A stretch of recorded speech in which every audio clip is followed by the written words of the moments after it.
Hey guys, tonight we're heading somewhere darker. Not the castles, candles and nights you've seen in movies. This time it's mud, monsoon rain, and the kind of silence that never feels safe. We're dropping into the Vietnam War, not on a battlefield with dramatic music, but inside a foxhole. Just you, the dirt, and the things that want you dead, or at least permanently uncomfortable. Before we start, take a moment to make yourself comfortable. Dim the lights, settle in, maybe turn on a fan for that background hum. And if you enjoy what I do here, feel free to subscribe, but only if you genuinely want more of this strange bedtime history. Let me know in the comments where you're listening from, and what time it is for you. It's always fascinating to see this little community stretch across the world. Now let's imagine it's 1968. You're in the jungles of South Vietnam. The good news, you're breathing. The bad news, everything around you is trying to make sure that doesn't last. Your bed tonight is a foxhole, dug out of damp earth, filled with more water than soil, and just deep enough to give you the illusion of safety. There's no mattress, no pillow, no walls lined with insulation. Just mud that seeps through your clothes and sticks to your skin like glue. The jungle around you never shuts up. Crickets, frogs, the buzz of insects, the drip of rain, the rustle of something moving in the undergrowth that you pray isn't human. And on top of all that, the quiet thought that at any second the stillness could be broken by gunfire or something far worse. This isn't a night you survive comfortably. It's one you endure, if you can. So, let's ease down into that hole, feel the weight of the air pressing on your chest, smell the wet earth, and settle into the long, endless night that waits for you. You open your eyes, but it's not sunlight that greets you. It's a sticky darkness that clings to your skin like a wet blanket. The air is already heavy, thick with humidity, and you're not even sitting upright yet. You're lying in a shallow hole carved out of the earth, your body pressed into mud that never quite dries. It's not a bed. It's not even a floor. It's a pit that smells like damp roots and your own sweat. Welcome to morning in the jungle, where the night never really ended and the day never really begins. You don't wake up gently. There's no alarm clock buzzing. No soft music easing you into consciousness. The sound is all around you, alive and constant. Cicadas screeching in the trees. Frogs croaking in a rhythm that feels endless. Mosquitoes whining in your ears like tiny drill sergeants that want blood more than discipline. And beneath it all, the drip, always the drip. Rainwater sliding off the leaves, dripping into puddles, sliding down into the foxhole until you feel it pooling against your boots. It's not a leak you can patch, not a problem you can solve. It's just part of the place, the jungle reminding you that you're in its territory now, and it's going to soak you whether you like it or not. The first thing you notice is your clothes. They've been wet for days, maybe weeks. Your uniform isn't fabric anymore. It's a second skin, stiff with dried sweat, softened again with rain, and now moulding in patches that smell worse than anything you've left behind in the latrine. Your socks, if you can even call them socks, cling to your feet like strips of swamp. Your boots, the things that's meant to protect you, are filled with water that sloshes when you shift your legs. You haven't known what dry feels like since you arrived here. The jungle doesn't allow it. Then there's your skin. Every inch itches. Mosquito bites layered on top of leech bites, layered on top of rashes that don't have names. The bugs never leave you alone. Even when you think you've pulled the last one off, you find another, tucked into the fold of your knee, behind your ear or crawling down your neck. You scratch until you bleed, but the relief never lasts. The insects here don't just annoy you, they own you. You're a buffet, and they eat for free. Your back aches from the ground. There's no cushion, no mat, no layer of straw like in some medieval hovel. Just earth that's been clawed out by shovels, stamped down by boots, and soaked until it's more liquid than solid. When you shift, you feel roots pressing into your ribs, rocks digging into your hips, and the cold mud oozing against your skin. Comfort isn't an option. It doesn't even exist here. You don't rest. You just stop moving long enough for exhaustion to trick you into something like sleep. And then there are the sounds that don't belong. The ones that make you stiffen, hold your breath, and pray it's nothing. A branch snapping where no animal should be. A rustle in the grass that doesn't match the rhythm of the wind. A cough in the distance that isn't yours, isn't your buddy's, isn't friendly. The jungle is so full of life that it becomes a perfect cover for death. Every sound is a warning. Every silence is worse. You're not alone in the foxhole. You never are. Beside you is another soldier, just as filthy, just as soaked, just as restless. You don't talk much. Words are loud, and loud is dangerous. But you feel each other's presence, hear each other shift in the mud, smell the same mix of gun oil, sweat, and mildew. You don't need to say anything. The situation speaks for itself. Two men crammed into a hole, waiting for a war that doesn't care if they're awake or half asleep. Your stomach growls, but not with hunger you can satisfy. The rations you had last night are still sitting heavy in your gut. Canned meat that tasted like damp cardboard. Crackers that turned to paste in your mouth. Coffee powder that only reminded you what real coffee used to taste like. There's no breakfast waiting for you. There's no promise of anything warm or fresh. If you're lucky, you'll choke down something later. But for now, your body just keeps asking for fuel you can't provide. And then the smell hit you. It's not just one smell, it's layers. The rotting vegetation of the jungle floor, the stagnant water in your boots, the sweat of your body mixing with the sweat of everyone else, the faint metallic tang of the rifle resting across your lap. Sometimes it's sweet, almost sickening, like fruit left too long in the sun. Other times it's acrid, like smoke from a fire that isn't supposed to be nearby. The jungle has its own perfume, and it sticks to you whether you breathe deep or try to hold your breath. Your eyes sting from lack of sleep. They never really shut. Every noise wakes you. Every itch drags you back. Every thought of what could happen keeps you on the edge of consciousness.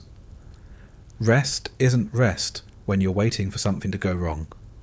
You don't dream here. Dreams require safety, and safety is something you haven't felt since the moment you set foot in this country. The sun should be rising soon, but that doesn't mean light.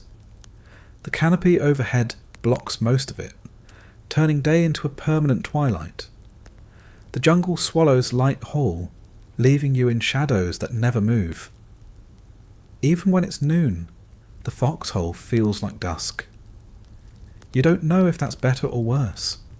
Darkness hides you, but it hides everything else too. Your body hurts in ways you can't explain. Not the sharp pain of an injury, but the dull, grinding ache of endurance. Your shoulders from carrying gear that weighs more than it should. Your knees from crouching, kneeling, shifting in the mud. Your hands raw from gripping a rifle, blistered from digging, scarred from brushing against thorns and sharp edges in the dark. The pain is constant, but it becomes background noise, another part of the jungle chorus. You almost stop noticing until you try to move and feel everything all over again. And through it all, the fear. Not the dramatic, heart-pounding kind you see in movies. The quieter version? The one that sits in your stomach and refuses to leave. The fear that this hole won't protect you. That a mortar will land close enough to turn it into a coffin. That a shot from the trees will find you before you ever see the shooter. That you'll hear footsteps above you and know there's nothing you can do in time. It's not panic. It's a steady, constant weight pressing down on your chest, making every breath harder than it should be. This is waking up in the jungle. Not refreshed, not ready for the day, but already drained. The night didn't give you rest, just a temporary pause in movement. The day ahead doesn't promise relief, just more of the same. Mud, insects, hunger, fear. A cycle that repeats until you can't remember what clean sheets feel like, what quiet sounds like, what it's like to stand up without checking the tree line first. You wipe your face with a filthy sleeve, push yourself up against the wall of the foxhole, and listen. The jungle hums, the rain drips, your stomach growls, your skin itches. Somewhere out there, someone else is waking up too, and they're not on your side. You grip your rifle a little tighter, shift your weight in the mud, and prepare yourself. The night might be over, but nothing has changed. The foxhole still holds you. The jungle still surrounds you, and the war hasn't gone anywhere. Your bed is a hole in the ground. That's it. No springs, no mattress, no frame, no comfort. Just earth clawed out with shovels and helmets, shaped into something that resembles shelter if you squint hard enough. When you lower yourself into it, you feel the mud cling to you like a second body, sucking at your boots, sticking to your skin, finding every crease in your uniform. You don't lie down in it so much as you sink into it. The dirt welcomes you, not with softness, but with the kind of embrace that stains and chills at the same time. There's no choice in the matter. The hole is your protection, your bed, your shield, your coffin in waiting. It's supposed to keep you safe from bullets and shrapnel. And sometimes it does. Other times it just traps you. A damp bowl that holds water better than it holds men. When the monsoon rains come, and they always come, the foxhole becomes less of a shelter and more of a personal swamp. The water rises around your ankles, your knees, sometimes higher, and you sit there in it, soaked, shivering, unable to move, waiting for the downpour to end. There's no drainage, not really. You might try to scoop out the water with your helmet, dump it over the side, and watch it flow right back in. You might pile up sandbags, dig tiny trenches, do whatever small things you can to fight nature. But the jungle laughs at your efforts. The rain comes down harder than you can shovel, and the mud pushes back into the space you tried to clear. It's not your foxhole. It belongs to the water, and you just happen to be squatting in it. When you try to sleep, your body doesn't stretch out like it would in a bed. You curl up, knees to chest, trying to find some position that doesn't press a rock into your spine or a root into your ribs. You shift, and the mud shifts with you, oozing between your fingers, seeping into your boots, sliding up your sleeves. There's no blanket. If you're lucky, you have a poncho, stiff with mildew, that keeps some of the water off, but traps all of the heat in. The fabric sticks to your skin like cling wrap, holding in your sweat until you feel like you're drowning even without the rain. Everywhere you press your body, the ground presses back. Your hips ache, your shoulders throb, your neck stiffens until turning your head feels like lifting stone. You don't rest. You just lie there, waiting for exhaustion to knock you out for a while. And when you do slip under, it isn't sleep. It's a foggy half-consciousness, filled with the sensation of water trickling down your legs, insects crawling across your face, the weight of the rifle across your chest reminding you that you're not safe enough to let go. The mud never lets you forget where you are. It clings to everything you own. Your boots are always caked, your uniform stained dark, your hands rough with dirt that refuses to wash away. Even your weapon, the thing you're supposed to keep clean above all else, is constantly threatened by the muck. You wipe it, you oil it, you try to keep it dry, but the mud sneaks in. It gets into the barrel, clogs the mechanism, and threatens to betray you at the one moment you need it most. You treat your rifle better than your own body, because in this place it matters more. But no matter how much you care for it, the mud is always there, waiting. And then there's the smell. It isn't the clean scent of earth after rain. It's rot. Vegetation decomposing beneath you. Fungi thriving in the damp. Mould spreading in places you can't see. The foxhole smells alive, and not in a way that feels comforting. It's like lying down inside a compost pile. Every breath carries the taste of wet soil mixed with the sourness of sweat, the sharp bite of gun oil, and the faint stink of fear that no one admits to, but everyone carries. You share the mud with creatures that didn't ask for your company. Frogs hop into the hole at night, croaking beside your ear. Rats skitter along the edges, looking for crumbs in your ration wrappers. Spiders string webs across the corners, and sometimes you feel them brush your face in the dark. The worst are the leeches. They don't ask permission. They slide up your boots, attach themselves silently, and drink until you notice the burning itch. By then, they've already had their fill, leaving you bleeding and cursing as you pry them off. The mud isn't just your bed. It's their home, and you're the intruder. Sometimes you dream of a real bed, not because you expect one, but because your body remembers. A mattress, even a bad one, the way it gave under your weight. A pillow that held your head instead of a helmet jammed under your neck. Sheets, clean and dry, not crusted with mildew. Even the smallest details come back in the dark. The feel of a fan blowing across your face.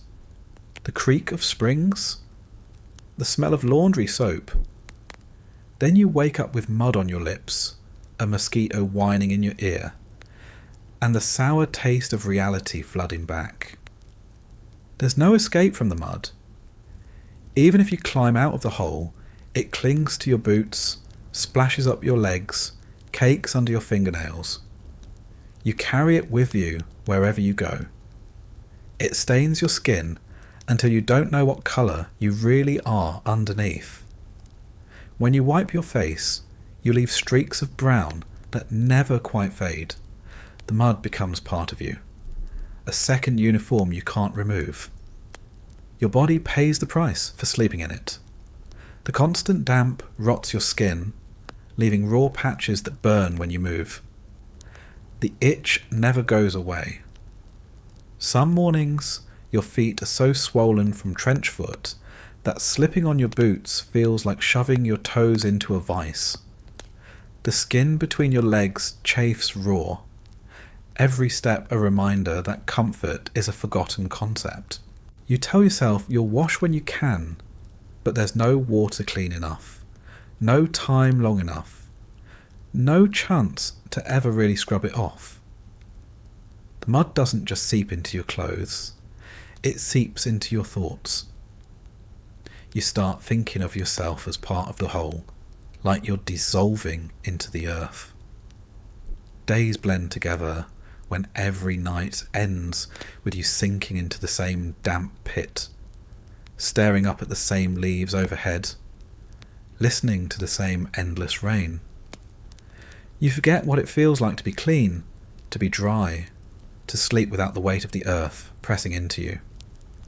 The foxhole becomes a prison without walls, a bed without comfort, a home without safety, and yet you cling to it.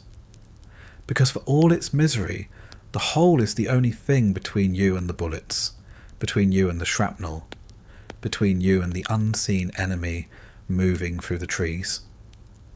It's a terrible bed, but it's still a bed you need. You hate it, you curse it, you scrape at the mud and push at the water, but you always return to it. You don't survive without it. So you lie there in your mud-covered bed, feeling the earth soak into your skin, listening to the jungle hum, clutching your rifle like a teddy bear that just happens to kill. You know the mud isn't finished with you. It'll be waiting tomorrow, and the day after, and the day after that. Because in this place, there's no such thing as a dry night. The mud doesn't leave, it just waits for you to come back. The smell is the first thing that greets you at night, and it never lets you forget where you are. It clings to your clothes, your skin, your gear, even the inside of your mouth. You can't escape it. You breathe it, swallow it, taste it, and after a while, you start to think maybe it's sunk into your bones. It isn't just one smell. It's layers stacked on top of each other, building into something so dense it feels like the air itself has turned rotten. The base layer is the jungle itself. Damp soil, rotting vegetation, mould, and the sour musk of plants that never dry out. Every leaf seems to sweat, dripping with moisture that stinks faintly sweet, like fruit left in a hot car until it liquefies. That smell alone would be enough to make you gag back home. Here, it's just background. On top of that comes the rot. Animal carcasses that no one bothered to bury, left to decay under the canopy. Frogs crushed under boots. Snakes hacked with machetes. Birds shot down for no reason other than nerves. They all decompose in the same damp heat, filling the air with a smell that mixes with the mud and the rain until it becomes part of the jungle's perfume. And if you think you're immune to it, just wait until the wind shifts and carries the stench right into your foxhole, curling into your nostrils like smoke. Then there's the human element, sweat, thick and constant, seeping through uniforms that haven't been dry in months. The fabric never gets washed properly. It just soaks up layer after layer of salt, dirt, mildew and body odour until it smells like something pulled out of a drain. Multiply that by every man in your platoon, all crammed into the same patch of jungle, and the stench becomes overwhelming. You don't notice it immediately because you're inside it, like a fish that doesn't smell the water. But the moment you pull a sleeve up to wipe your face, you catch it. The sour tang of your own body, reminding you just how far away from clean you really are. And it's not just sweat. There's smoke too, the constant presence of burning. Sometimes it's from your own camp, cooking rations over tiny fires or lighting cigarettes in the dark. Sometimes it's from the distance, villages smouldering after skirmishes, brush fires lit by flares or napalm. The smell of smoke drifts through the trees, carrying with it the memory of what caused it. Food if you're lucky, destruction if you're not. It clings to your hair, settles into the folds of your clothes, mixes with your sweat until you start to smell like an ashtray dipped in swamp water. There's gunpowder too, sharp and metallic, hanging in the air long after a firefight. Even when the guns are silent, the residue lingers, burned into the soil, mixed with the rain, smeared onto your hands every time you touch your weapon. That smell doesn't fade. It seeps into your nose until you swear you're still tasting cordite even hours later. Then comes the stench no one talks about, but everyone knows. The smell of bodies. Sometimes it's your own dead, lying out there until someone can retrieve them. Sometimes it's theirs, the enemy, left where they fell. And sometimes it's civilians caught in the crossfire, the ones no one comes back for. In the heat, it doesn't take long. Flesh swells, skin slips, and the smell rolls across the jungle in waves, sweet and rotten, impossible to mistake. You try to breathe through your mouth, but it doesn't matter. It's inescapable. Once you've smelled it, you carry it forever. And then there's the latrine situation, which is to say there isn't one. Buckets, holes, cans. Whatever works for the moment. At night, when nature calls, you climb out of your foxhole and find a spot. Hoping no one's watching. Hoping no one's aiming. The smell of human waste hangs heavy, never fully buried, never truly gone. Rain spreads it. Footsteps track it. Rats dig it up. And soon it becomes just another layer in the stew of odours that defines the night. If you think it couldn't possibly get worse, remember the animals. Rats swarm the camps at night, drawn to scraps of food, ration tins left half empty, or the bodies no one's buried yet. They stink of wet fur and garbage, and when they scurry across you in the dark, you smell them before you feel their claws. They leave droppings everywhere, adding their own sharp tang to the mix. Dogs sometimes appear too, half wild, half starved, slinking through the shadows with a musky smell that cuts through everything else. Cigarettes add another layer. Tobacco smoke drifts through the night air, harsh and acrid, mixing with the damp until it smells less like relaxation and more like desperation. Men smoke constantly, sometimes to calm nerves, sometimes just to have something familiar to hold on to. The smoke doesn't disappear. It clings to your fingers, your breath, your gear, so that even when the cigarette burns out, the smell stays with you. You try to get used to it, to block it out, but the human nose wasn't made for this. Back home, a garbage can left too long makes you gag. Here, every breath is garbage, and gagging doesn't change a thing. You learn to breathe shallow, to filter through a sleeve, to focus on something else. But it's always there. It doesn't fade, it doesn't soften, it just becomes the atmosphere you live in, and every now and then it betrays you. A breeze carries a new smell that doesn't belong. A faint whiff of cooking rice, a hint of soap, the sharp tang of gun oil from weapons being cleaned. Those smells don't come from your side. They're warnings, faint traces of people moving nearby.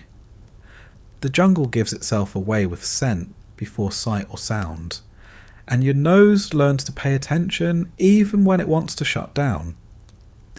But most of the time, it's just the same stew of rot, sweat, smoke, and waste. At night, when you lie in the foxhole, the smell thickens as the air cools. It doesn't drift away. It settles, heavy and close, pressing down on you until you feel like you're suffocating. You try to roll over, to bury your face in your sleeve, to find some corner of fabric that doesn't reek, but there isn't one. Every inch of you smells. Every breath is a reminder of where you are. Eventually your mind starts playing tricks. You think you smell home. A kitchen on Sunday morning, bacon frying, coffee brewing, detergent on clean sheets. For a moment, you almost believe it. Then a rat scurries past your head, the stink of mildew hits your nose, and you're back in the hole, breathing the jungle's cocktail all over again. The smell isn't just physical, It gets into your head. It changes the way you eat, the way you drink, the way you think about comfort. Food doesn't taste like food anymore. Just another texture carrying the jungle's rot into your mouth. Water tastes like rust and chlorine from purification tablets, and still it carries the faint smell of whatever stream it came from. Even when you think you're safe, sitting still in the dark, the smell reminds you that nothing about this place is safe. This is what nights smell like here. Not peace, not freshness, not the cool relief of evening air. Just layers of rot, sweat, smoke, and death, settling over you like an invisible blanket. You don't escape it. You just breathe it in, night after night, until it becomes part of you, and you forget what clean ever meant. Privacy doesn't exist here. Not in the way you once thought of it. Not in the way you once took for granted. Back home, closing a door meant solitude. A locked bathroom meant silence. Even a small corner of a room could give you the illusion of being alone. Out here there are no doors, no locks, no corners. There's just you, the jungle, and everyone else pressed against the same stretch of mud, breathing the same wet air, listening to the same sounds that never stop. When you wake, you're not alone. Someone is always a few feet away, crouched in another hole, shifting in their own mud-soaked misery. Their coughs reach your ears. Their movements shake the earth beneath you. Their muttered curses float through the night. Even when you're not looking at them, you know they're there. The foxholes line up like grim little coffins, each one filled, each one occupied, each one holding someone just as exhausted and uncomfortable as you. Even in your own hole there's no solitude. You share it with another man, sometimes two. Space is so tight, you breathe each other's air, smell each other's sweat, feel each other's weight pressing against the damp walls. Turning over means bumping into knees or boots. Shifting your rifle means nudging their elbow. The foxhole is not a bedroom. It's not even your own. It belongs to whoever is assigned there, and that means you never really have it to yourself. You don't get time alone with your thoughts. Every sigh, every grunt, every whispered curse is overheard. If you mutter to yourself, someone's listening. If you cry quietly, someone hears that too. And you don't want to be the one who breaks, the one who lets the strain show. So you swallow the sounds, hold them in, keep your face blank. But that doesn't change the fact that privacy, even inside your own mind, is stripped thin. You live cheek to cheek with others, and the jungle doesn't give you the courtesy of space.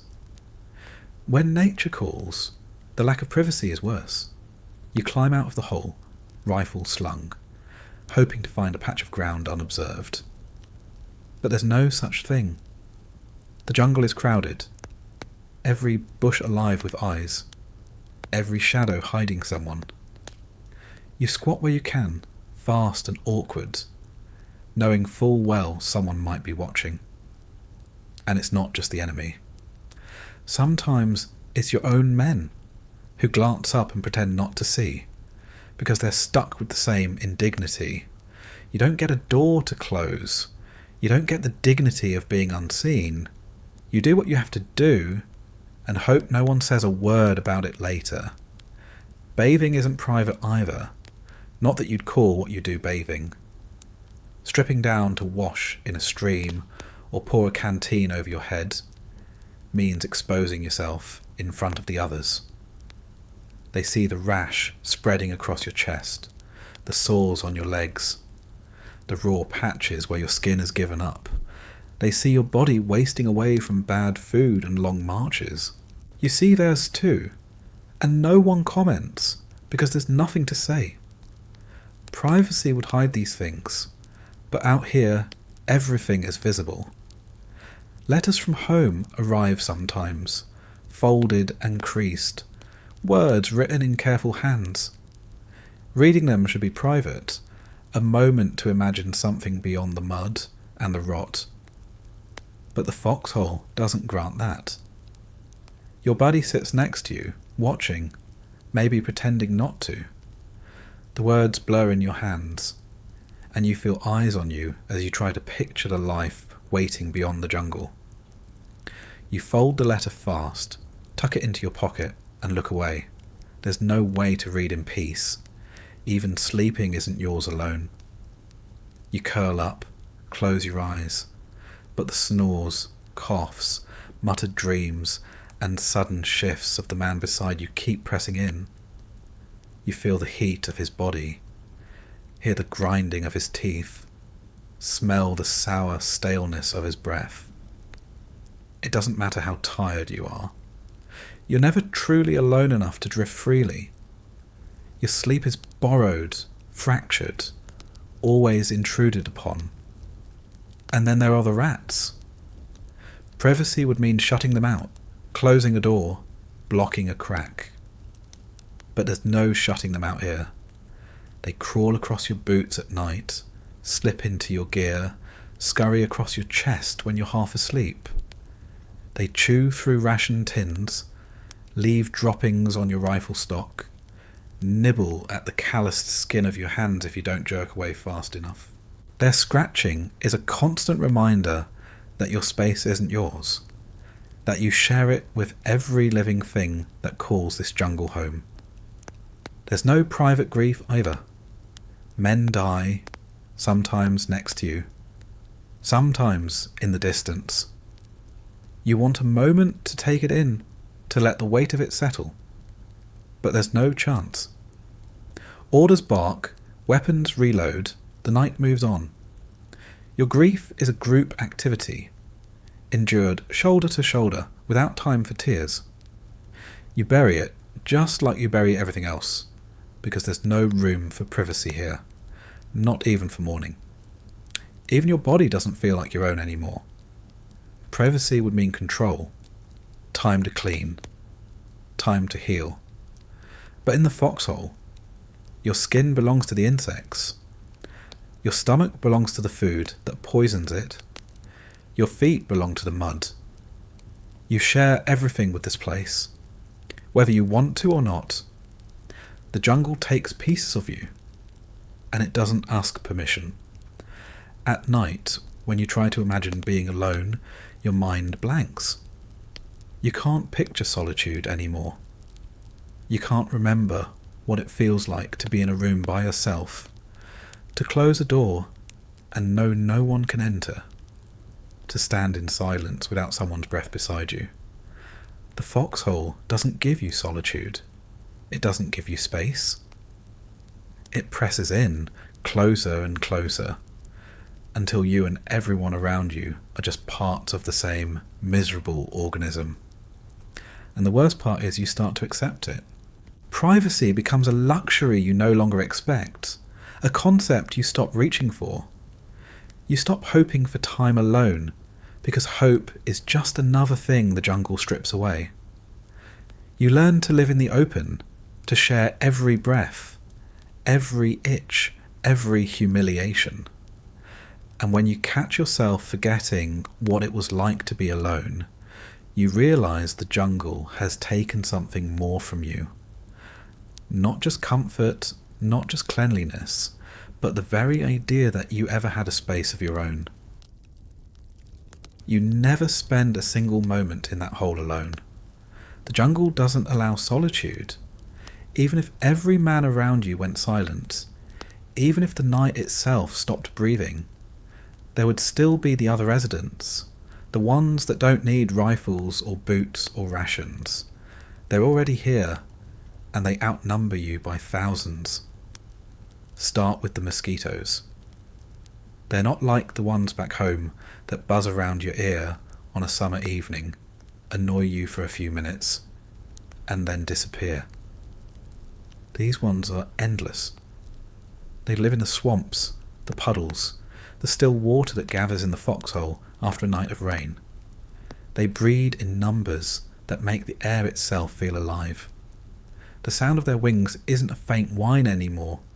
It's a constant drone, a thin electric hum that never fades, not even when you cover your ears. They land on your face, your neck, your hands, your ankles. You slap at them, smear their blood across your skin, and feel more arrive instantly. They bite through fabric, through socks, through the thin cotton of your shirt, and each sting itches like fire. And it's not just itching. These ones carry things. Malaria, dengue fever, Japanese encephalitis. Every bite could be more than just another welt. You know this, because the medics tell you. Because the quinine tablets rattle in your pocket. Because you've seen men collapse with fevers that cook their bodies from the inside. You know it, and still you can't stop them. They own the air, and you're just trying to breathe in it. Then there are the leeches. They don't buzz. They don't make noise at all. They wait in the grass, in the water, in the muck of your foxhole. You don't feel them until they're already attached, their bodies swollen and slick, drinking you slowly. You reach down to scratch your ankle and feel the soft, bloated body hanging there. You peel it off, curse, and smear blood across your hand. A few minutes later, another has taken its place. They wedge into your boots, hide in the folds of your socks, crawl into places you don't want to think about. Sometimes you wake up to find one stuck behind your knee or along your stomach, fat with your blood, reminding you that even when you were asleep, something else was feeding. Ants come next. Not the polite little picnic thieves you grew up with. These ones are red, aggressive and endless. They swarm in columns that stretch like moving rivers across the jungle floor. You think you're safe until you feel the first bite, sharp and searing, and then they're all over you, crawling up your legs, biting in synchronized fury. You scramble, slap, shake them off, but the stings linger, red welts that burn for hours. Sometimes they find their way into the foxhole, drawn by crumbs from a ration can. Once they're inside, there's no keeping them out. They march across your pack, your rifle, your chest, and you can only sit there, swiping and scratching, wishing you had someplace else to go. And you don't escape the roaches. They're massive here, glossy and brown, moving with a speed that makes your stomach turn. They crawl into ration tins, over your boots, across your hands when you're trying to eat. You flick them away, but they keep coming back. They don't care about light or noise. They live here, just like you, and they're not about to move out. But the real rulers of the foxhole are the rats. Big, slick-furred, yellow-toothed, and bold. They aren't shy about their presence. At night, when you try to close your eyes, you hear them. Scratching in the mud, gnawing at tin, squeaking as they fight each other over scraps. Sometimes they fall into the hole with you, their bodies thumping against the mud as they scurry around your legs. They chew through your packs, your socks, even your boots. They gnaw on your rations, leaving droppings behind, and sometimes they gnaw on you. Men wake in the dark to find a rat chewing at their fingertips, their ears, even their lips. They don't care if you're alive. If you're still, you're food. And worse than the chewing is the sound of them feeding on others. The dead don't get privacy here either. Bodies left out in the brush draw rats by the dozens. You hear them tearing, chewing, crunching in the night. Sometimes the smell drifts into camp, sweet and foul at the same time, and you know what it means. You tell yourself not to picture it, but you can't stop. You know those sounds, and once you hear them, you never forget. Flies follow the rats, big, fat, buzzing swarms that find every scrap of waste, every wound, every scrap of flesh that isn't moving fast enough. They land on your face, crawl across your lips, explore the corners of your eyes. You swat and curse and slap, but there are too many. They follow the smell of sweat and rot, and out here, that means they never leave. Spiders drop from the trees, hairy bodies as wide as your hand, legs tapping across your gear. Some bite, most don't, but none of them belong near your skin. You see them in the dim light, scuttling across the wall of the hole, and you shiver, knowing that they'll find you eventually. Scorpions too, crawling under packs and helmets, waiting in the dark. You shake out your boots each morning because you know better than to slide your feet into a hiding place for claws and venom. Snakes sometimes join the parade, slipping across your body like ropes come to life. Most are harmless, some deadly.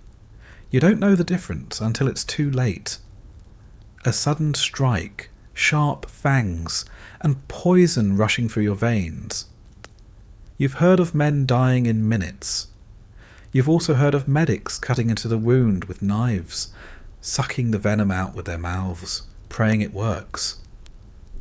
None of it feels real until you roll over in the dark and see two glowing eyes watching you from the mud. Even the frogs get to you. They don't bite, they don't sting, they don't crawl inside your clothes, but they never stop croaking, loud, guttural, endless. You'd think they were mocking you, their throats swelling and deflating in rhythm, night after night. You hear them as clearly as you hear your own heartbeat, and after a while, you hate them as much as the mosquitoes and the rats. You learn to live with it because you have no choice.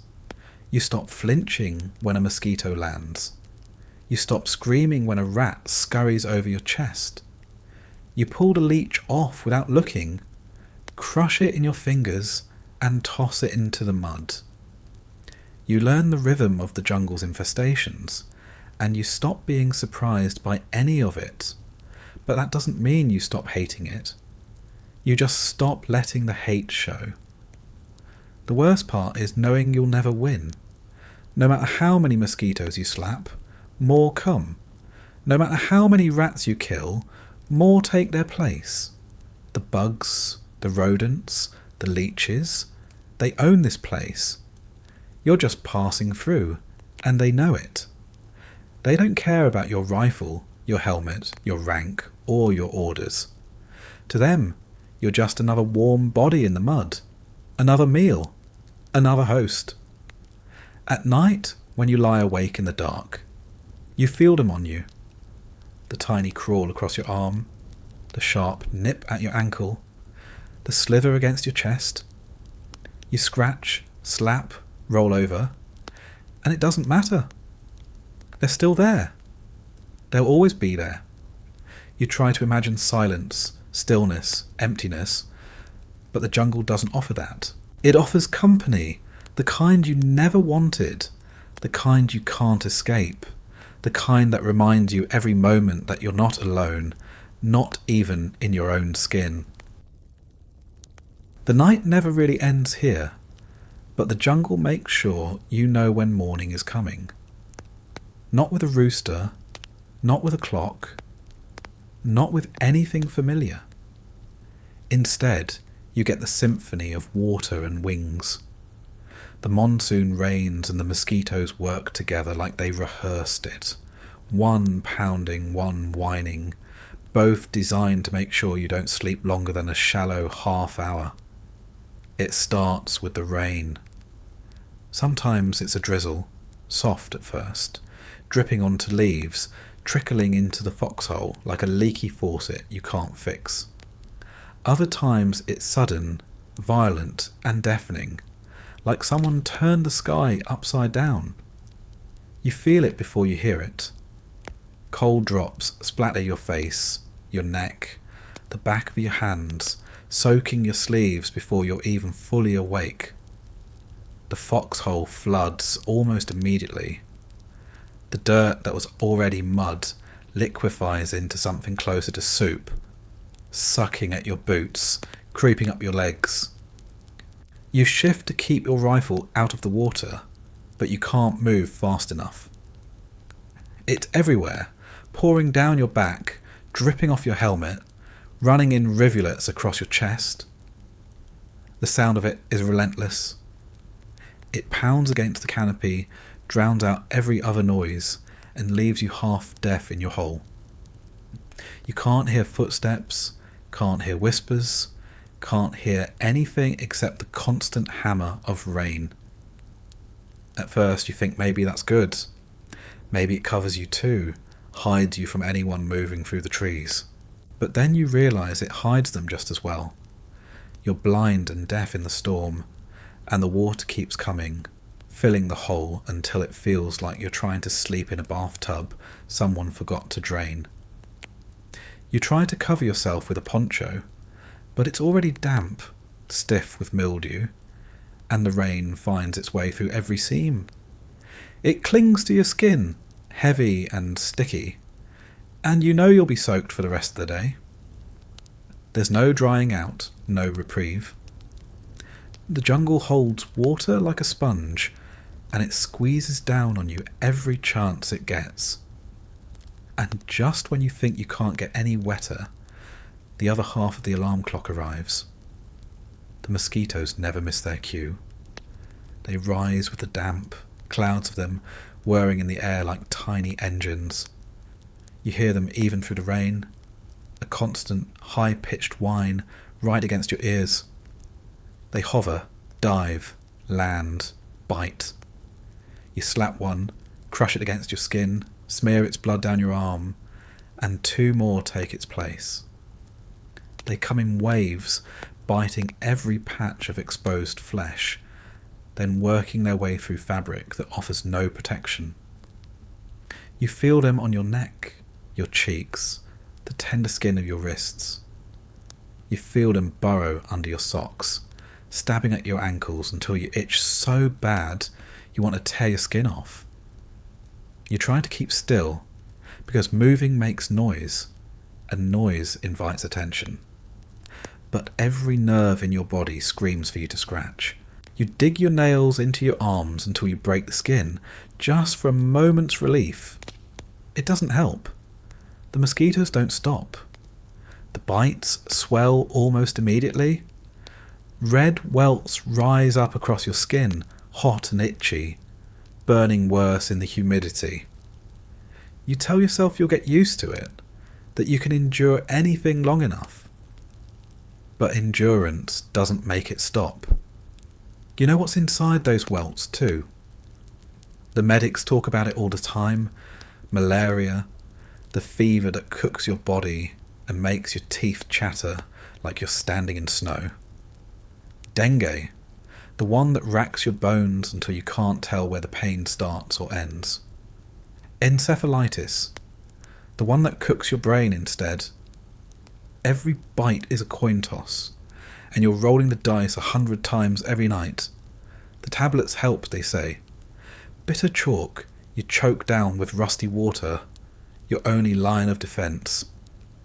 But even as you swallow them, you know men who took every dose, who still ended up shivering under ponchos, eyes glassy, skin hot, bodies convulsing. The mosquitoes don't care about tablets. They don't care about orders. They don't care about you. And the worst part is the sound. That whine near your ear, so close it feels like it's inside your skull. You slap, miss, slap again, hit nothing. You can't see them in the dark. You can only hear them, feel them, and know they're winning.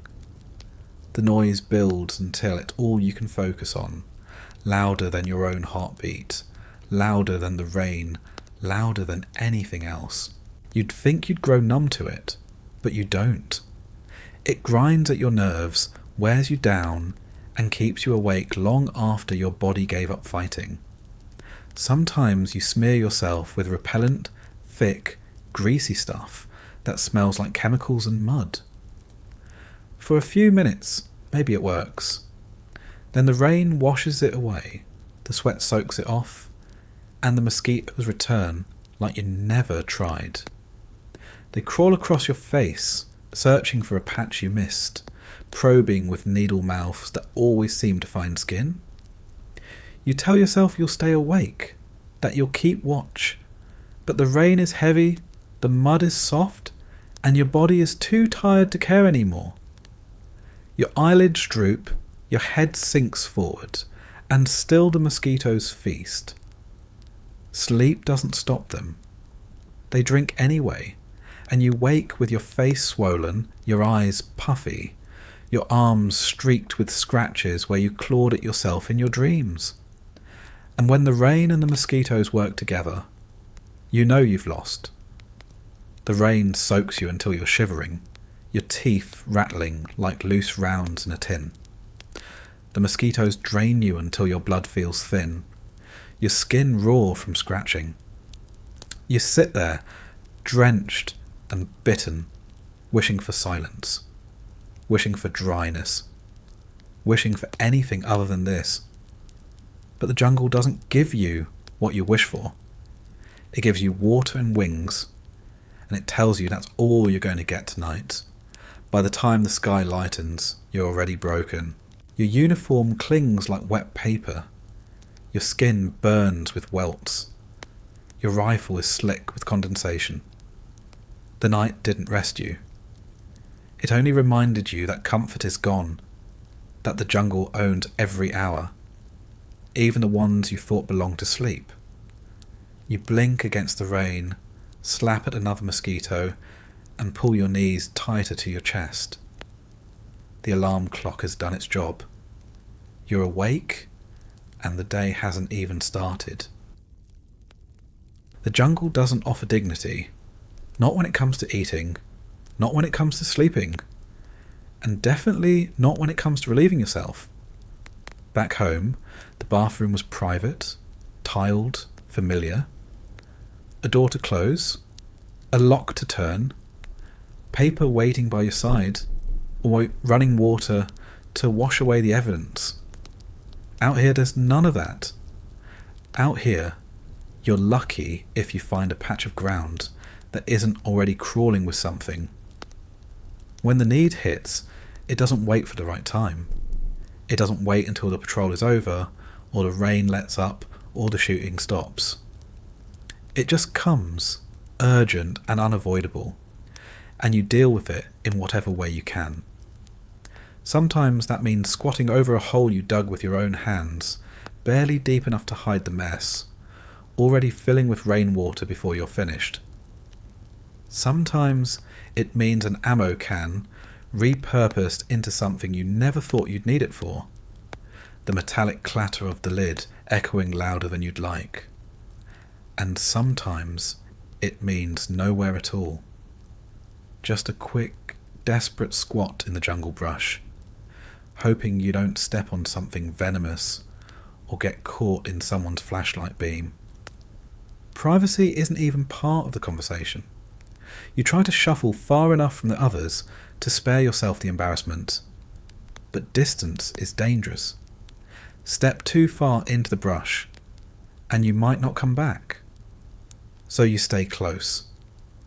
You crouch within earshot, within sight line, hoping no one looks but knowing they probably do. It doesn't matter. Everyone's stuck in the same situation, and nobody here has the luxury of pretending otherwise. The smell never leaves. Human waste mixes with animal dung, with rotting vegetation, with the sharp sting of urine that soaks into the mud around every hole. Rain spreads it, flooding the shallow pits, washing everything across the ground in thin, foul rivulets that find their way back to the foxholes. The stench hangs in the air, heavy and sour, impossible to ignore. You try to breathe through your mouth, but even then, the taste of it clings to your tongue. And then there's the paper problem. Toilet paper is a rationed luxury, a prize traded and hoarded like cigarettes. Most of the time, you don't have it. You use whatever's at hand, leaves, scraps of cloth, sometimes nothing at all. The jungle doesn't offer soft options.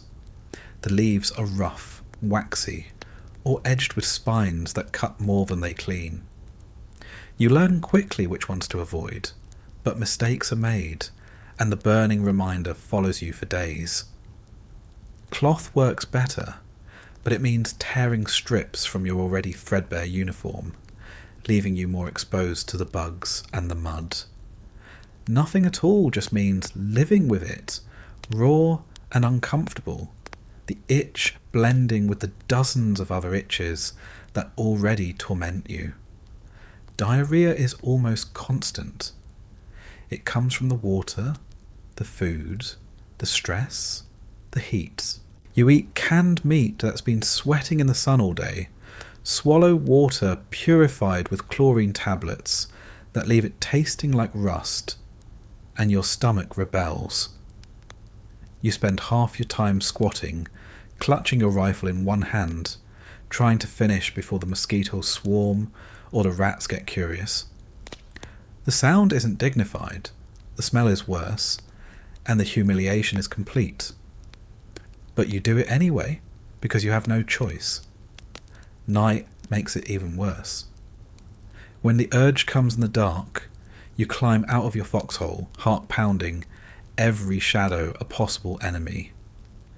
You move a few feet away, crouch low, try to finish fast. The mosquitoes are on you instantly, whining in your ears, biting your legs, finding the most tender patches of skin to torment. You slap, curse, balance awkwardly, and pray no one's watching. If you're lucky, you make it back to your hole without tripping, without stepping into someone else's mess, without bringing a leech back with you. Sometimes you don't even make it out. You're too sick, too weak, too scared to leave the hole.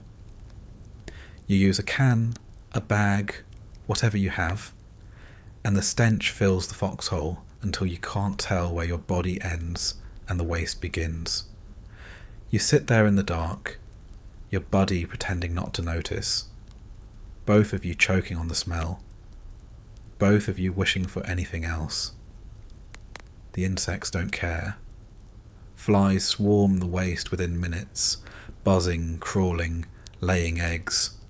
You swat them away, but they always come back. They land on your hands, your face, your food, carrying filth from one place to another until it feels like everything you touch is contaminated. Rats dig up shallow latrine holes, gnawing at the scraps left behind, dragging the smell across camp with their slick fur. Even the rain doesn't wash it away. It just spreads it thinner, mixes it into the mud, until the whole jungle feels like it's soaked in human filth. Disease follows. Dysentery, cholera, infections with names you can't pronounce, but symptoms you can't forget. Fever, cramps, dehydration that leaves your lips cracked and your body trembling. Men grow so weak they can't stand, so dehydrated they beg for water they can't keep down. And all of it starts in the same place. The bathroom situation that isn't a situation at all, just a daily humiliation. You stop thinking of it as private because it isn't. You stop wishing for dignity because that's gone too. You just do what you have to do, fast, messy, and always in sight of someone else. It becomes routine, another part of survival, another way the jungle strips you down. The idea of a clean bathroom, of a door, of paper, of a sink with running water. It starts to feel like a dream, something you once imagined but can't quite picture anymore. And when you finally leave the hole, when you finally head back to wherever home is supposed to be, the bathroom is the first thing that feels alien. You sit down on porcelain, hear the flush, smell the bleach, and it doesn't seem real. You almost miss the jungle, not because you loved it, but because it became normal.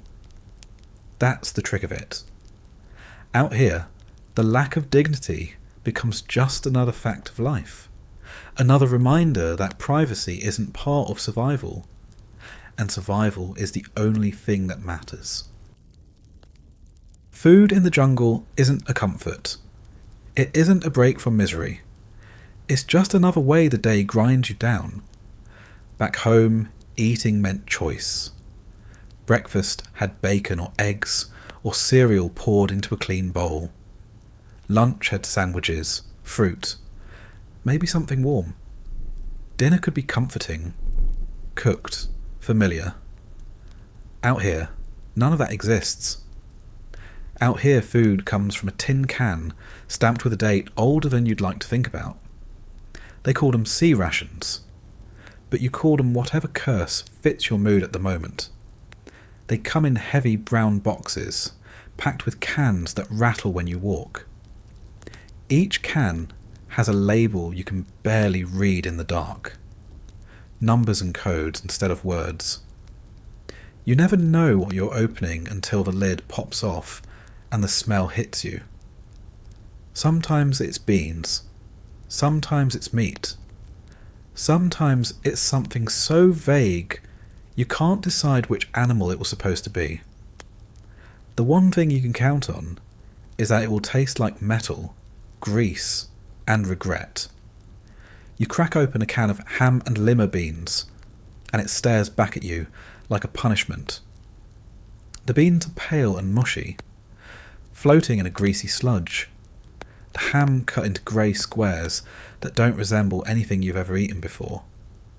You choke it down because you have to, because your body needs fuel even if your stomach protests. Every bite sticks to your teeth, slides down your throat like paste, and sits heavy in your gut like a stone. You wash it down with lukewarm water or instant coffee that tastes like wet dirt, and you remind yourself this is dinner. Sometimes you get lucky and find a can of spaghetti and meatballs. You pop it open, hopeful for something familiar, but the noodles are limp, the sauce is watery, and the meatballs taste like sawdust rolled in grease. You eat them anyway. The jungle doesn't care if you like the taste. It only cares if you keep moving. And that means swallowing whatever sludge comes out of the can. The bread comes in its own can, a cylinder of dense, damp dough that falls out in one lump when you pry it open. It isn't soft. It isn't fresh. It's more like chewing on a sponge that's been sitting in the sink for a week. You break off chunks, force them down, and wash the paste from your mouth with another swig of metallic tasting water. Sometimes the bread has gone mouldy, little green spots blooming across its surface. You scrape them off with your knife and eat it anyway. Mould is better than hunger. Dessert is supposed to be the bright spot. Pound cake, canned peaches, maybe some chocolate if the supply gods are feeling generous. The pound cake crumbles in your hands, dry and tasteless, sticking to the roof of your mouth until you cough it back up. The peaches are slimy, syrupy, too sweet to feel real. The chocolate melts before you even open it, leaving you with a brown smear that stains your fingers and tastes faintly of the cardboard box it rode in on. Still, you savour it, because it's the closest thing to pleasure you're going to get. Sometimes the rations come with cigarettes, tiny packs tucked into the box, stale but welcome. You light one up, the smoke mixing with the sour taste of beans still coating your tongue, and for a moment you almost forget how bad the food was. Then the cigarette burns out, and the flavour comes rushing back.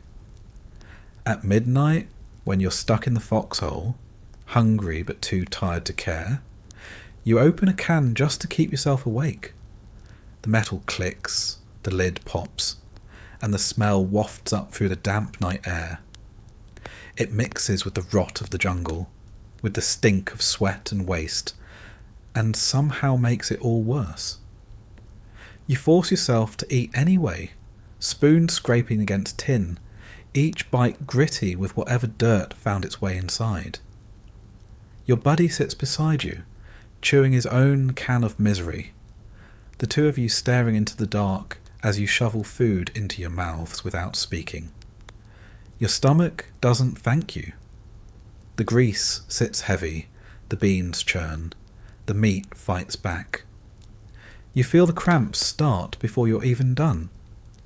Sometimes you vomit it up, crouched over the mud, stomach heaving while mosquitoes swarm your face. Other times it runs straight through you, sending you back out into the jungle to squat in the dark, praying you make it in time. The food isn't fuel. It's another battle, another thing your body has to endure. The packaging doesn't help. Every can rattles when you carry it. Every wrapper crinkles louder than you want it to. You try to open them quietly, but the metal clink echoes through the trees like an announcement. Here we are, eating in the dark. Come find us. Even the simple act of dinner feels dangerous. You eat fast, crouched low, eyes on the tree line, spoon moving without thought. The taste never leaves. Even when you're done, even when you've buried the cans in the mud, the flavour lingers in your mouth. Greasy, metallic, sour. You suck on your teeth, chew on gum if you're lucky enough to have it, sip on coffee or beer to chase it away. Nothing works.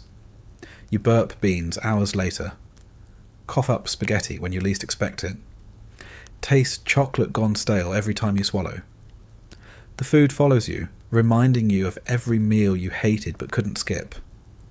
And the cruelest trick of all, you get used to it. The first time you eat canned bread, you gag. The second time, you swallow hard and try not to think about it. By the 10th time, you stop caring. You chew, swallow, move on. Your standards sink lower and lower until you can choke down anything. You start trading with others, swapping your beans for their spaghetti, your cake for their peaches, building a rotation of foods you hate slightly less than the others. It's not joy, it's not even satisfaction, but it's something to break the monotony. Back home, food was comfort. Out here, it's just survival. A can of grease, a lump of bread, a smear of chocolate. Meals ready to eat, sure, but more than that, meals ready to regret.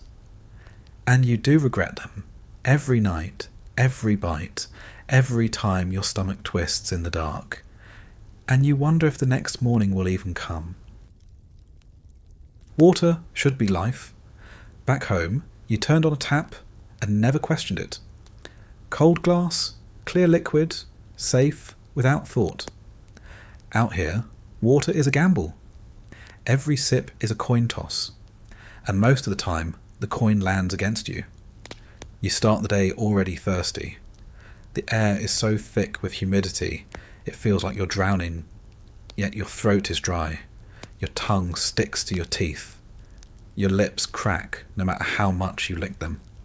Sweat pours down your back, soaks your uniform, drips off your nose. It never stops.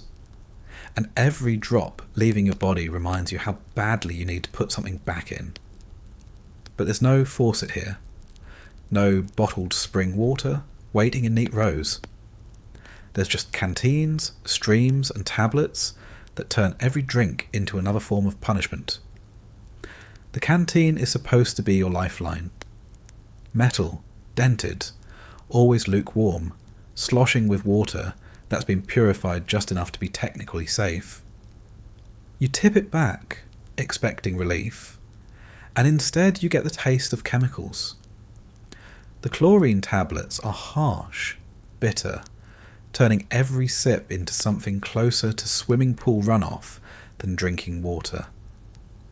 Sometimes the tablets don't dissolve all the way, and you swallow chunks of chalk that scrape down your throat, leaving a sour aftertaste that clings for hours.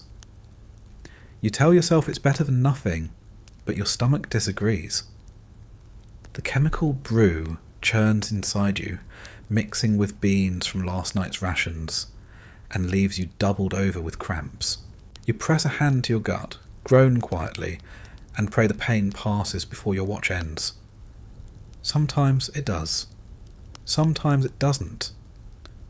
When the canteen runs dry, you look to the jungle itself. Streams trickle through the trees, water bubbling over rocks, looking clear, looking clean.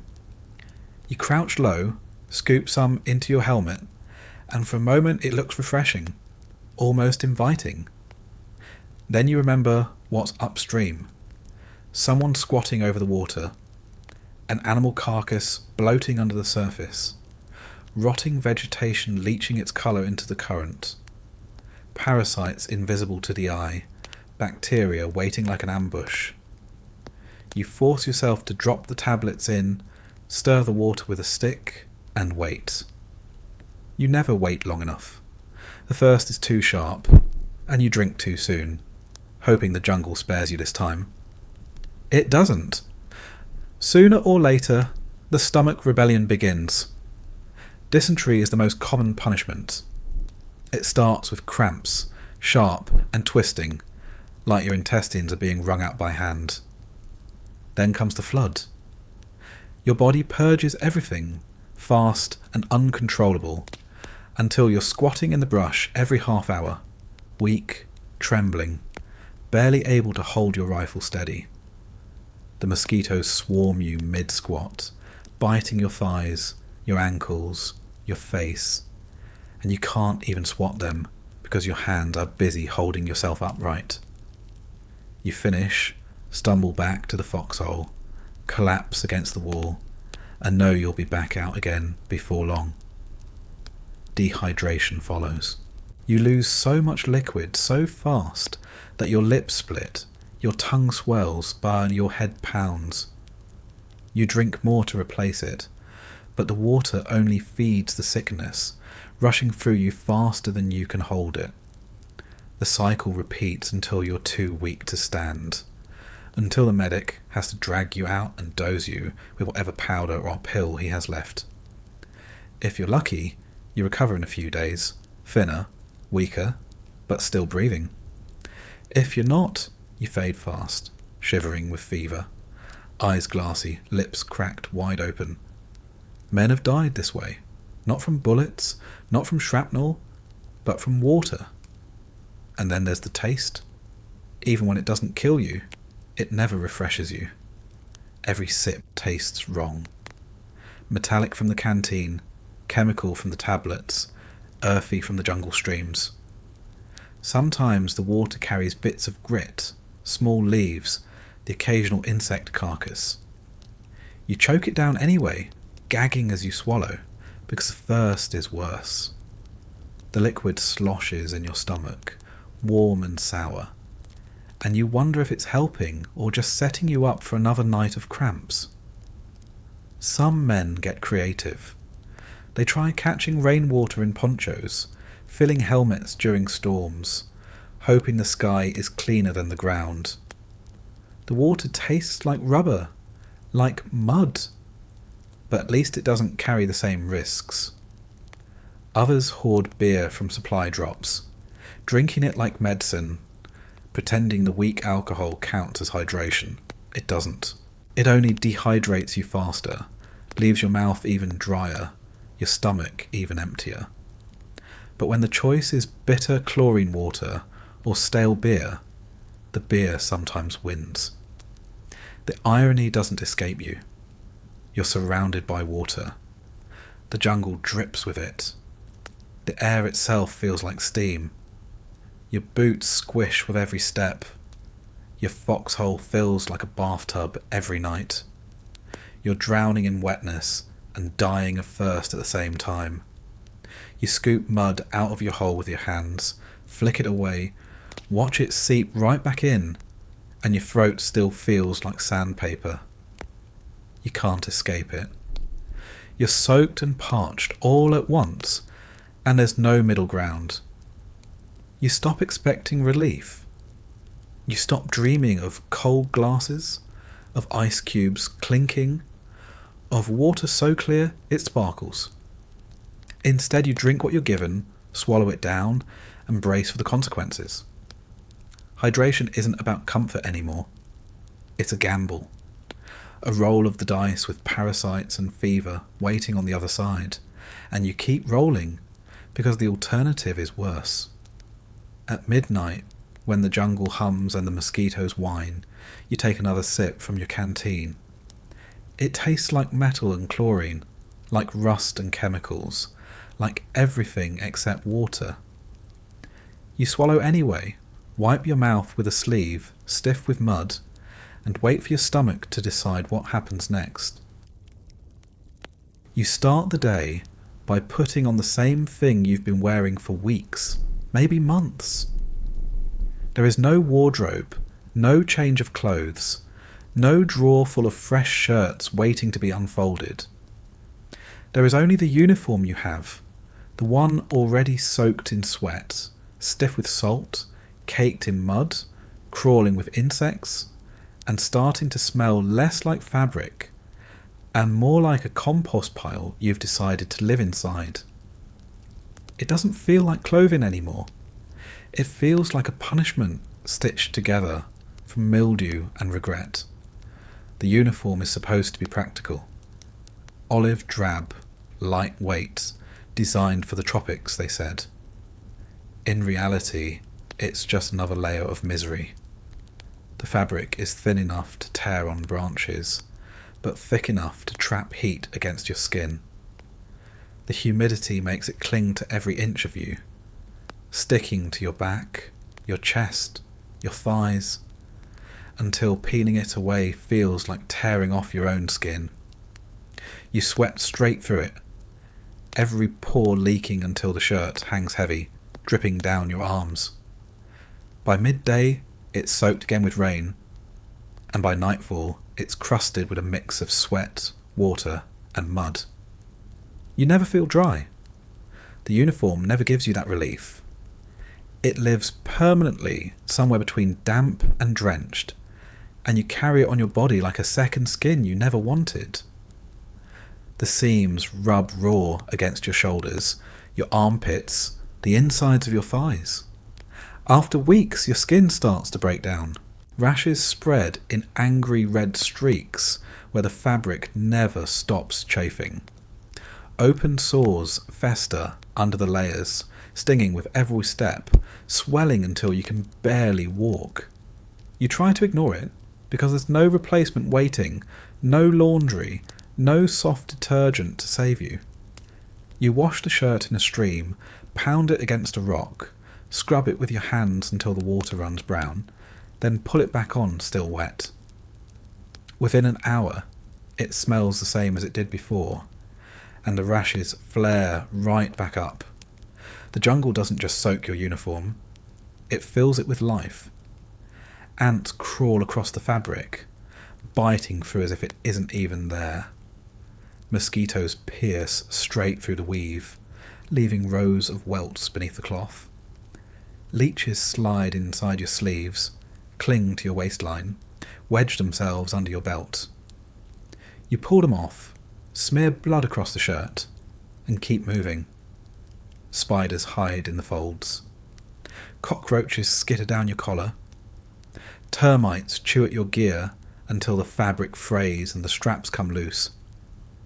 You don't wear the uniform so much as share it with everything that crawls and bites and feeds in the jungle. And the smell, there's no escaping it. Your own sweat soaks deep into the fabric, sour and salty until the shirt reeks like an unwashed gym bag left in the sun.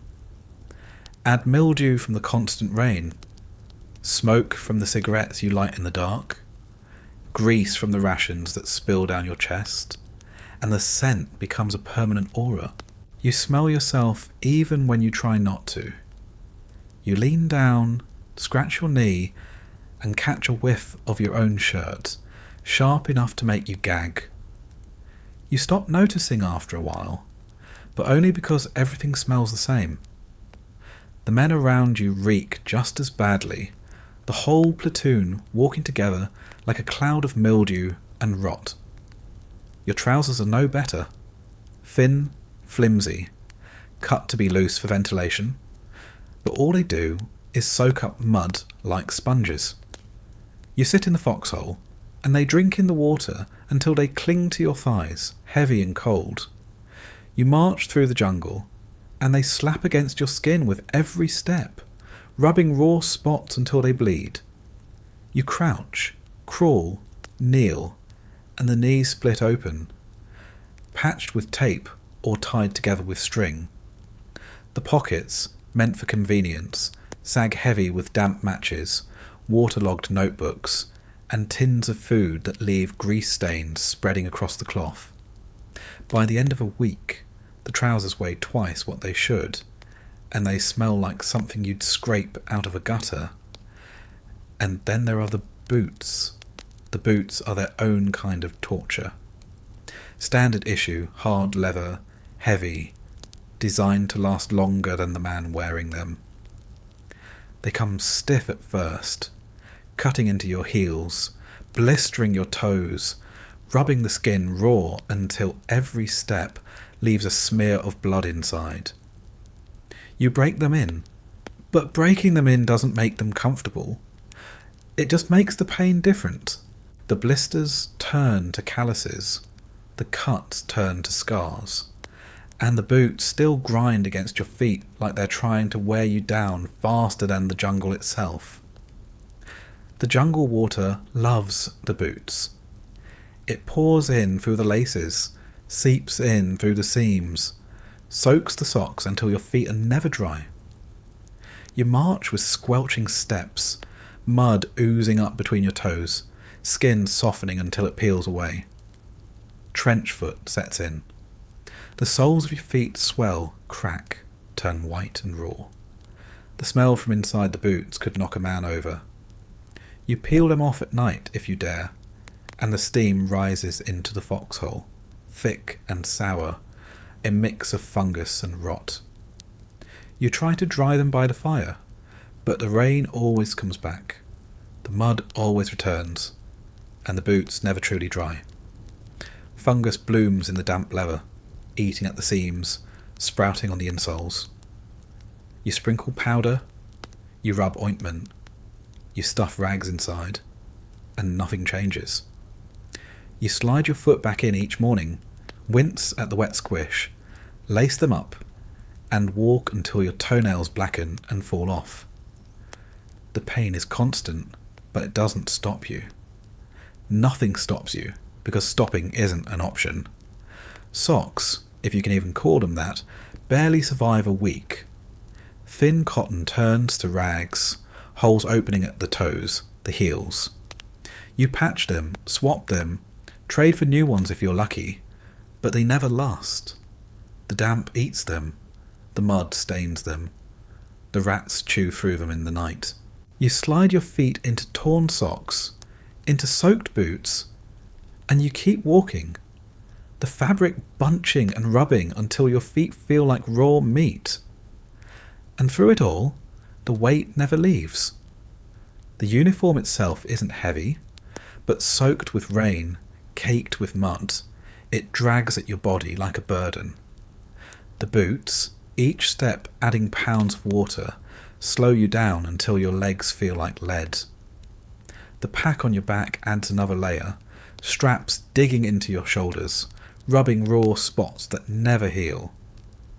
Every part of what you wear, from helmet to boots, is designed to protect you, and every part of it feels like it's trying to kill you in slow motion. You try to adjust, try to make it bearable. You roll up sleeves, but then the mosquitoes find your arms. You cut your pants shorter, but then the leeches climb higher. You loosen your boots, but then the mud sucks them right off your feet. You tighten them, and your toes go numb from the pressure. Every solution just opens the door to another problem. You can't win. You can only endure. And the helmet, your constant companion, strapped under your chin, heavy on your head. It traps heat until your scalp drips sweat into your eyes. It slides forward, banging against your forehead, giving you a headache that never fades. You line it with rags, tilt it back, adjust the strap, and still it never feels right. You sleep with it, eat with it, march with it, and when the rain pours, it funnels water straight down your collar. You don't dare take it off, but you dream of the day you can. After weeks, the uniform doesn't just feel like clothing, it feels like a cage. You're trapped inside it, no way out, no way to change, no way to strip down and breathe. You imagine peeling it off, standing naked in the rain, letting your skin feel air again. But you never do. The jungle won't let you. You wear the same damp, stinking rags every day, and they wear you down in return. Back home, you might complain about an itchy tag on a shirt, a tight pair of shoes, a collar that didn't sit right. Out here, you'd trade anything for those problems. You'd beg for clean socks, for boots that don't squish, for a shirt that didn't crawl with ants. But the jungle doesn't deal in comfort. It deals in misery. And your uniform is just another reminder that even the clothes meant to protect you end up breaking you piece by piece.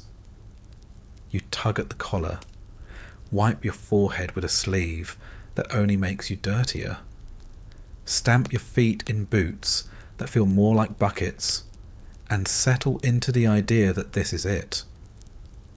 This is what you wear, day and night, rain and sun, work and sleep. It doesn't protect you from the jungle.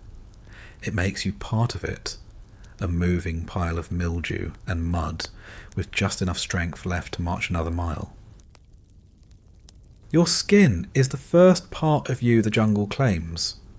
It's the barrier between you and everything out there, and the jungle spends every day stripping it away piece by piece. You don't even realise it at first. A patch of redness here, a little itch there, something you scratch without thinking.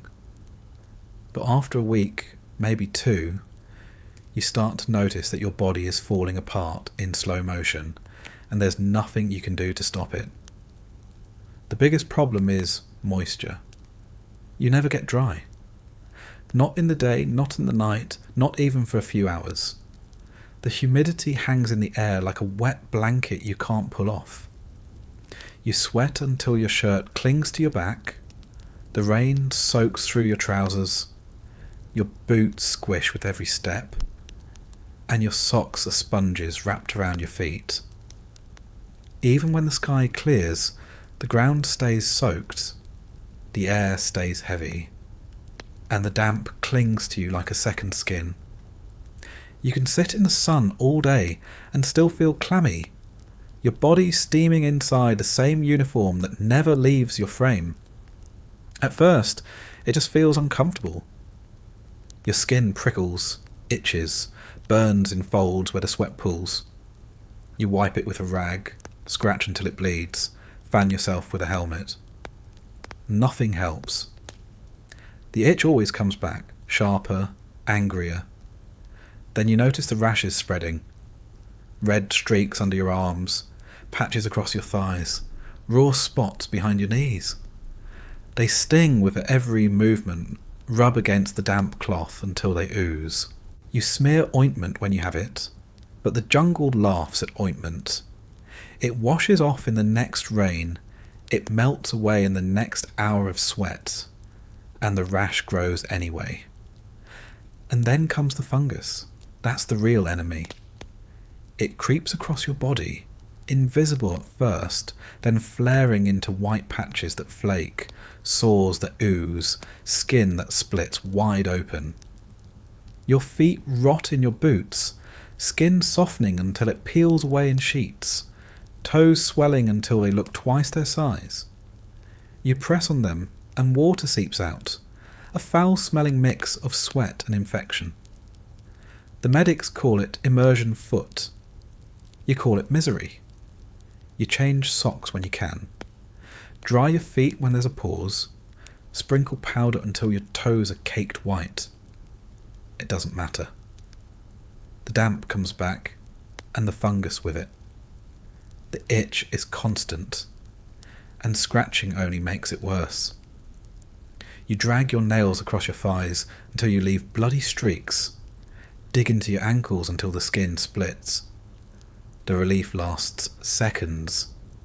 Then the itch comes back twice as strong. You try to ignore it, to focus on the rifle in your hands, the shadows in the tree line, but the itch is louder than all of it. It gets into your head, gnaws at your nerves, makes you clench your teeth until your jaw aches. Your groin is the worst.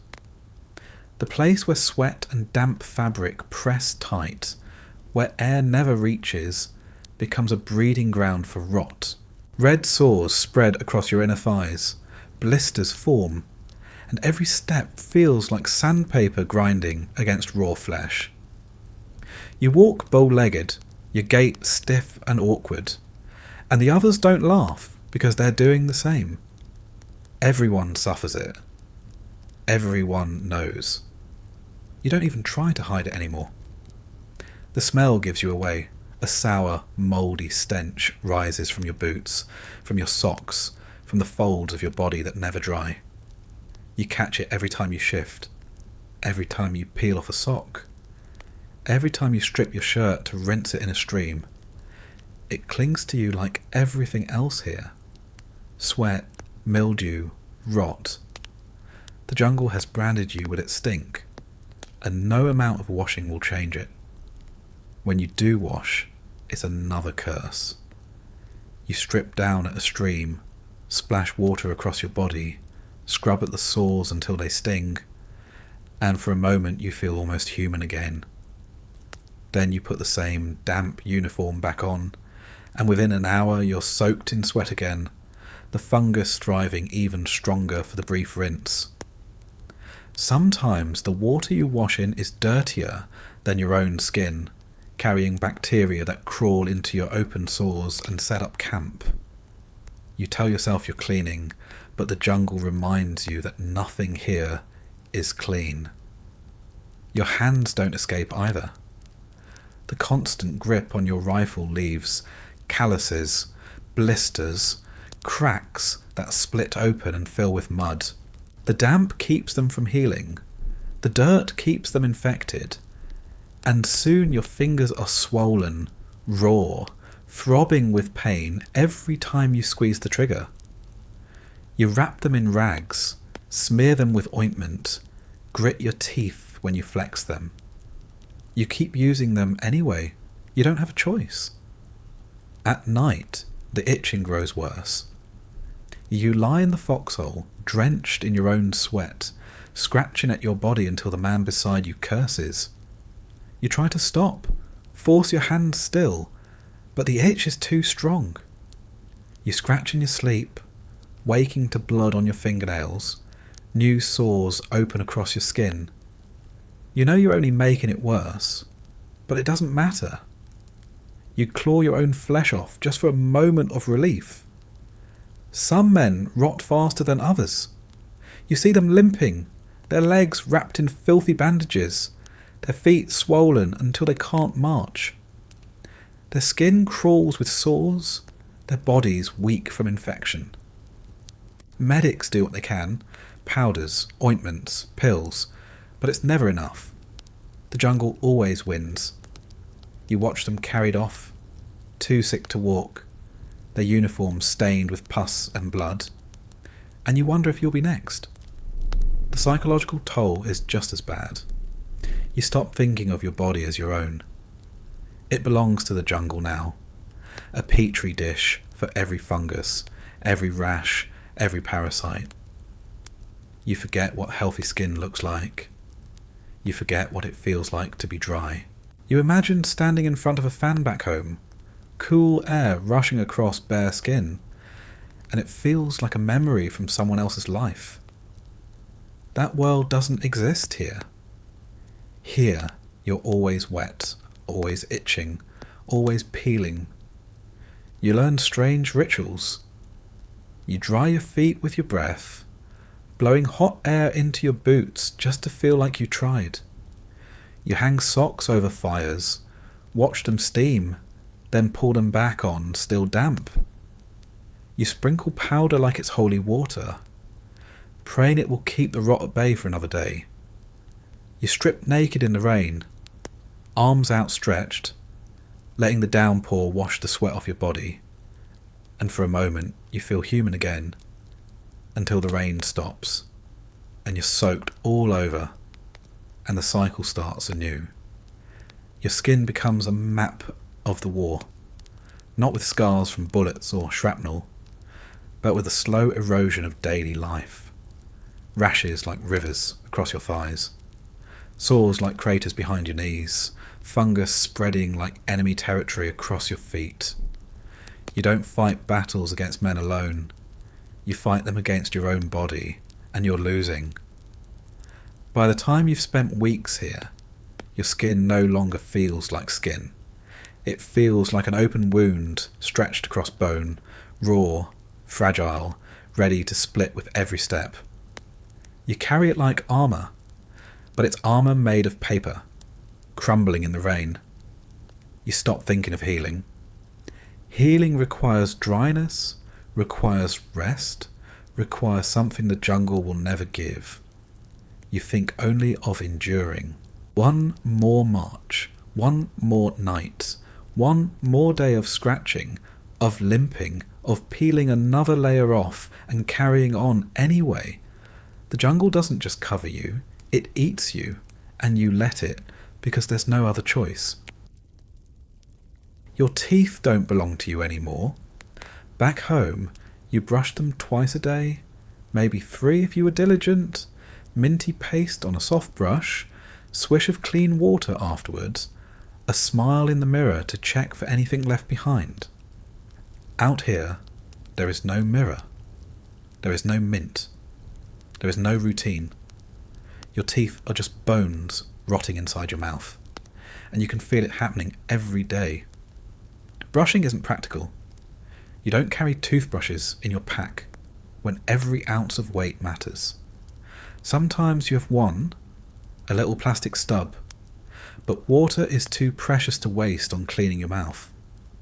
You rinse when you can, spit into the mud, wipe your teeth with a filthy finger if you remember. Most days you don't. The jungle doesn't let you remember. Eating, sleeping, surviving. Those come first. Hygiene comes last, and usually not at all. The first sign is the taste. A sour film coats your mouth, thick and gritty. You wake up with it, chew rations with it, swallow water with it. It never leaves. You rub your tongue along your teeth and feel the plaque rough against it. The edge is no longer smooth, but jagged with neglect. Your breath stinks, sour and rotten, and you notice the way men turn their heads when you talk too close. You turn yours too, because their breath is just as foul. Everyone carries it, the reek of unbrushed mouths, blending with sweat and mildew until it becomes part of the air. Then comes the pain. It starts as sensitivity. Hot coffee scalds your gums. Cold water sends a shock down to your jaw. You chew carefully, avoiding certain teeth, shifting food from one side of your mouth to the other. A can of hard crackers feels like a punishment. Each bite a risk. Each crunch followed by a jolt of pain that makes you wince. You learn to soften them in water, swallow them half chewed, anything to avoid the sting. Cavities bloom fast. Sugar from ration chocolate, syrupy canned peaches, the constant grit of unwashed food particles. Your teeth don't stand a chance. Small holes grow bigger, edges darken, enamel crumbles away. You run your tongue over the gap and feel the sharpness of decay, the hole widening every day. There's no dentist to fill it, no drill to scrape it out. You live with it, chew around it, pretend it isn't spreading. Sometimes an infection sets in. Your gum swells, red and angry, pressing down into your jaw. The pain throbs with every heartbeat, a steady drum inside your skull. You can't sleep. You can't think. And the infection spreads down your neck. Your face puffs up. Your eye swells half shut. You try saltwater rinses when you can find salt. You try chewing tobacco on the other side of your mouth. You try ignoring it. Nothing works. The medic might give you painkillers if he has any left, but he can't fix the tooth. Out here, fixing it means one thing: pulling. Field dentistry is not gentle. There's no sterile chair, no numbing shot, no suction tube humming beside you. There's just another man with pliers, maybe a knife, maybe a steady hand if you're lucky. You lie back in the mud, open your mouth, and hope he doesn't slip. The pain is white hot when the tooth rips free, blood filling your mouth, metal scraping against bone. You spit red into the dirt, clutch your jaw, and feel both relief and agony at once. The pain of the infected tooth is gone, replaced by the wound of its removal. There's no stitches, no proper rinse, no antibiotics unless the medic feels generous. You press a rag against your gums, let the blood soak through, and move on. Another piece of you left behind in the mud. Tobacco becomes your crutch. Cigarettes are packed with rations, and men smoke constantly, morning, noon, midnight. It calms nerves, fills the empty minutes, gives your hands something to do. You suck down the smoke, cough it out, taste the bitterness coating your tongue. At first it feels like relief, like something normal, like a small ritual to hold on to. Then it becomes another chain. You crave it. You wake in the night and fumble for another cigarette, light it with shaking fingers, watch the glow burn in the dark. Your teeth stain yellow, your gums blacken, your tongue thickens with tar. You spit brown into the mud, watch it mix with the rain, and light another. Some chew instead. Pouches of shredded tobacco stuffed into cheeks. Juice spat into cans, the bitter sting numbing sore gums. It stains your lips, eats at your teeth, turns the insides of your cheeks raw. Men lose teeth not just from rot, but from chewing until the roots give way. You see it happen. A man spits, and a tooth comes out with the juice rattling in the can like a stone. He shrugs, wipes his mouth, shoves more tobacco in. Pain is relative out here. Losing teeth doesn't even register compared to everything else. The gum disease creeps in quiet. At first, your gums just bleed when you chew. Then they swell, darken, recede until the roots of your teeth are exposed. Your smile, if you ever bother to show it, is red and broken. Your breath grows worse, a stench so sharp it mixes with the rot of the jungle without distinction. You know what it means. You know your teeth are dying, but what can you do? There are no dentists, no clean tools, no treatment. You carry on, chewing what you can, smoking what you must, spitting blood into the mud with every bite. Sometimes you hear stories about men pulling their own teeth. They grip the loose one with pliers, a knife, even fingers, and wrench it free with a scream. You don't know if the stories are true, but you believe them. The pain makes men do things they never thought they could. You imagine yourself doing it one day, crouched in the foxhole, hand shaking as you rip a piece of yourself out just to make the agony stop. The irony is that tobacco, the one thing you cling to, makes it all worse. It dries your mouth, starves your gums, feeds the rot. You know it, but you don't stop. No one stops. The cigarettes pass from hand to hand. The matches strike in the dark. The smoke drifts above the foxholes like a signal to the sky. You suck it in, spit the bitterness out, and keep chewing on rations that feel like sandpaper against your raw gums. By the time weeks turn into months, your mouth is a battlefield of its own. Cracked teeth, missing molars, swollen gums, sores on your tongue. Every meal is a struggle. Every cigarette another nail in the coffin of your smile.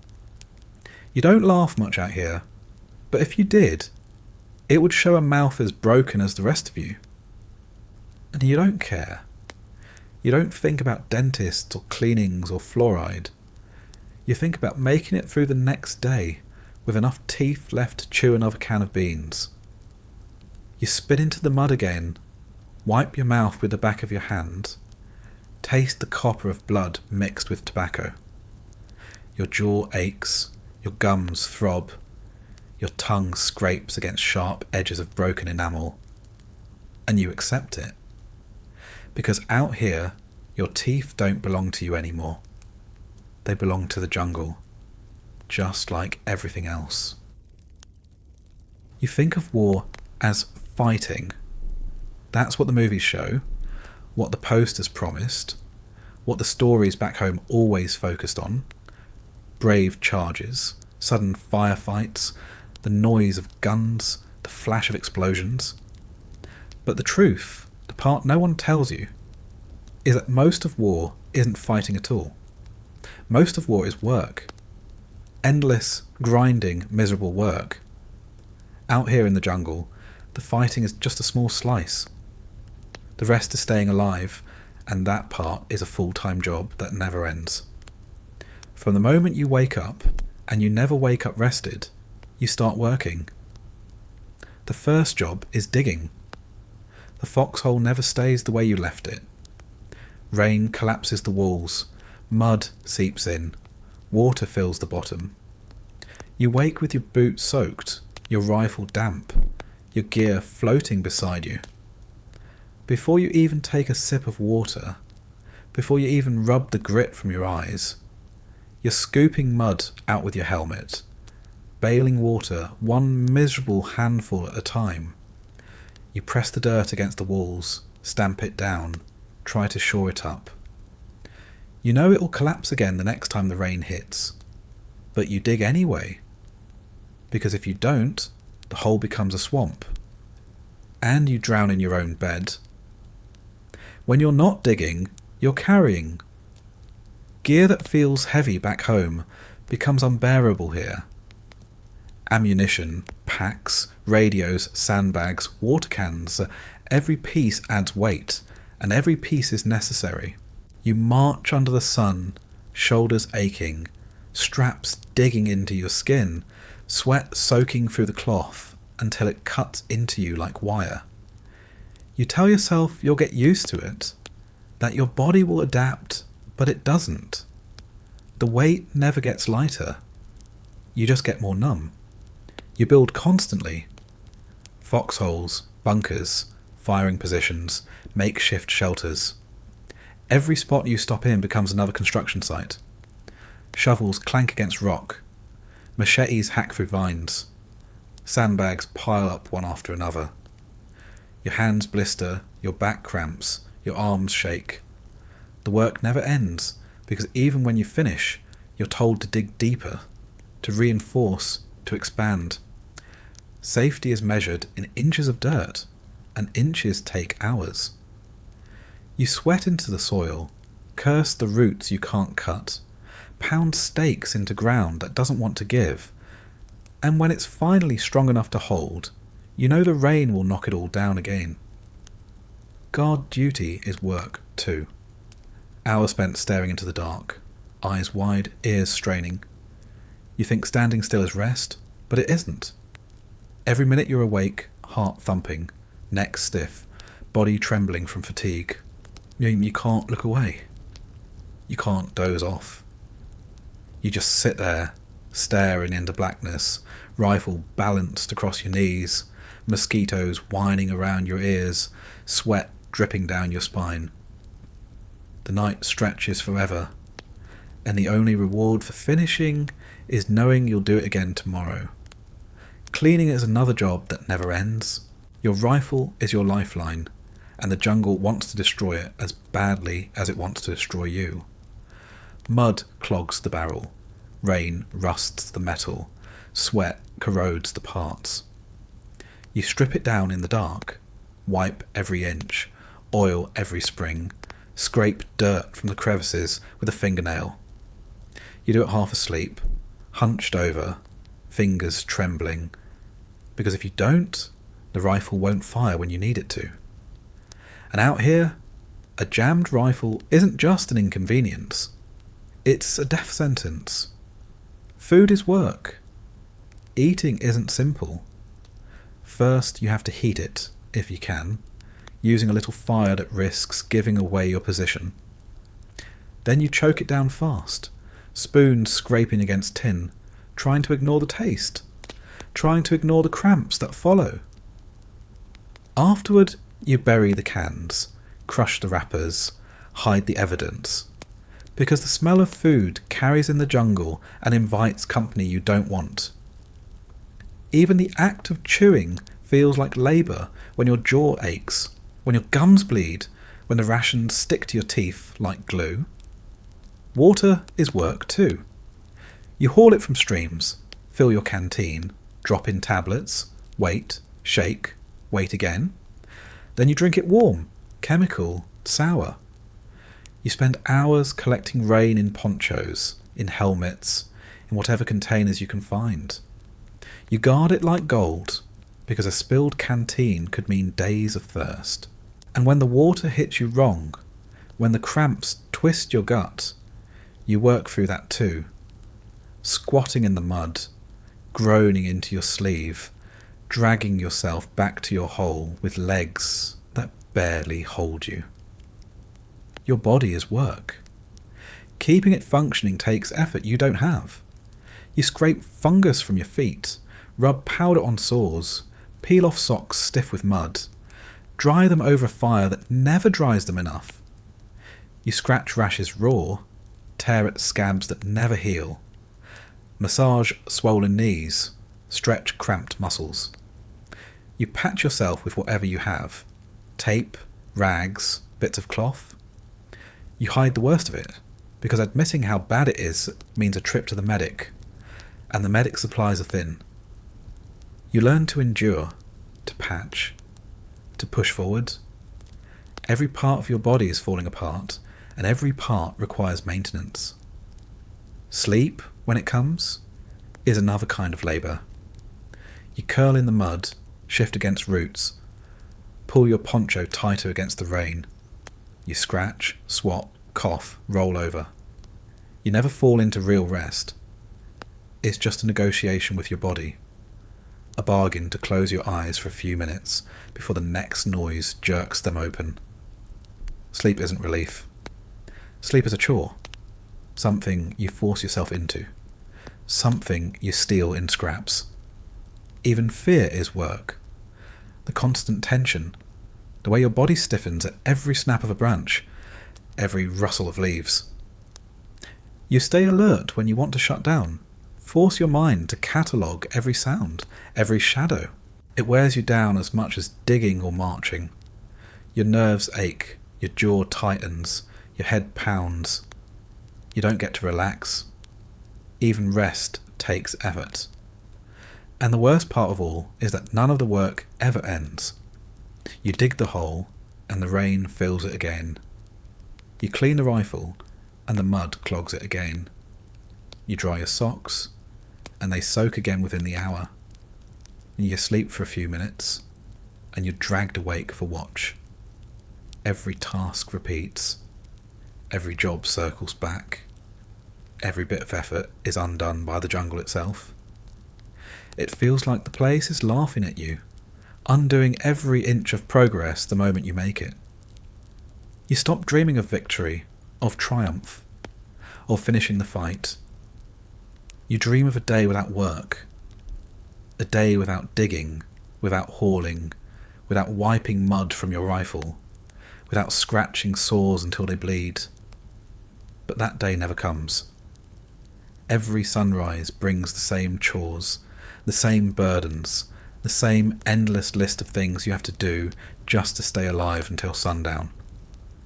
Survival isn't a moment, it's a shift, and it never clocks out. The men beside you suffer it too.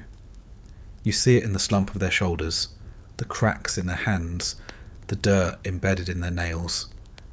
No one talks about it. Complaining doesn't change anything. You just keep moving, keep digging, keep working, because there's no alternative. You survive by labour, and the labour never ends. When you think of war now, you don't picture the firefights or the explosions. You picture the shovel in your hand, the weight of your pack, the ache in your knees, the taste of rust in your canteen water. You picture yourself hunched over your rifle, cleaning mud from the barrel with a scrap of cloth, knowing you'll be back at it tomorrow, and the day after, and the day after that. The jungle doesn't give you days off. It doesn't care if you're tired. It doesn't care if your hands bleed. The workload never stops, and neither do you. The jungle is supposed to be hot. That's what you expect when you arrive.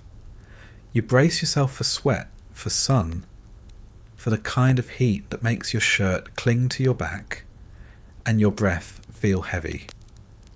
And you're right, but only partly. The truth is worse. It isn't just the heat, it's the air itself. The humidity presses down on you until it feels like you're breathing through wet cloth. Every inhale sticks in your throat. Every exhale comes out thick. You sweat constantly, rivers pouring down your spine, soaking your chest, dripping off your chin. It never stops. You sweat when you march, you sweat when you dig, you sweat when you lie still in the foxhole. You sweat even when you sleep, twitching awake in a puddle of your own making. At first, you think the sweating will cool you down. That's what it's supposed to do, what your body was built for. But in the tropics, sweat doesn't evaporate. It just clings, soaking your uniform, slicking your skin, running into your boots until your socks squish with every step. There's no relief, no breeze to carry it away.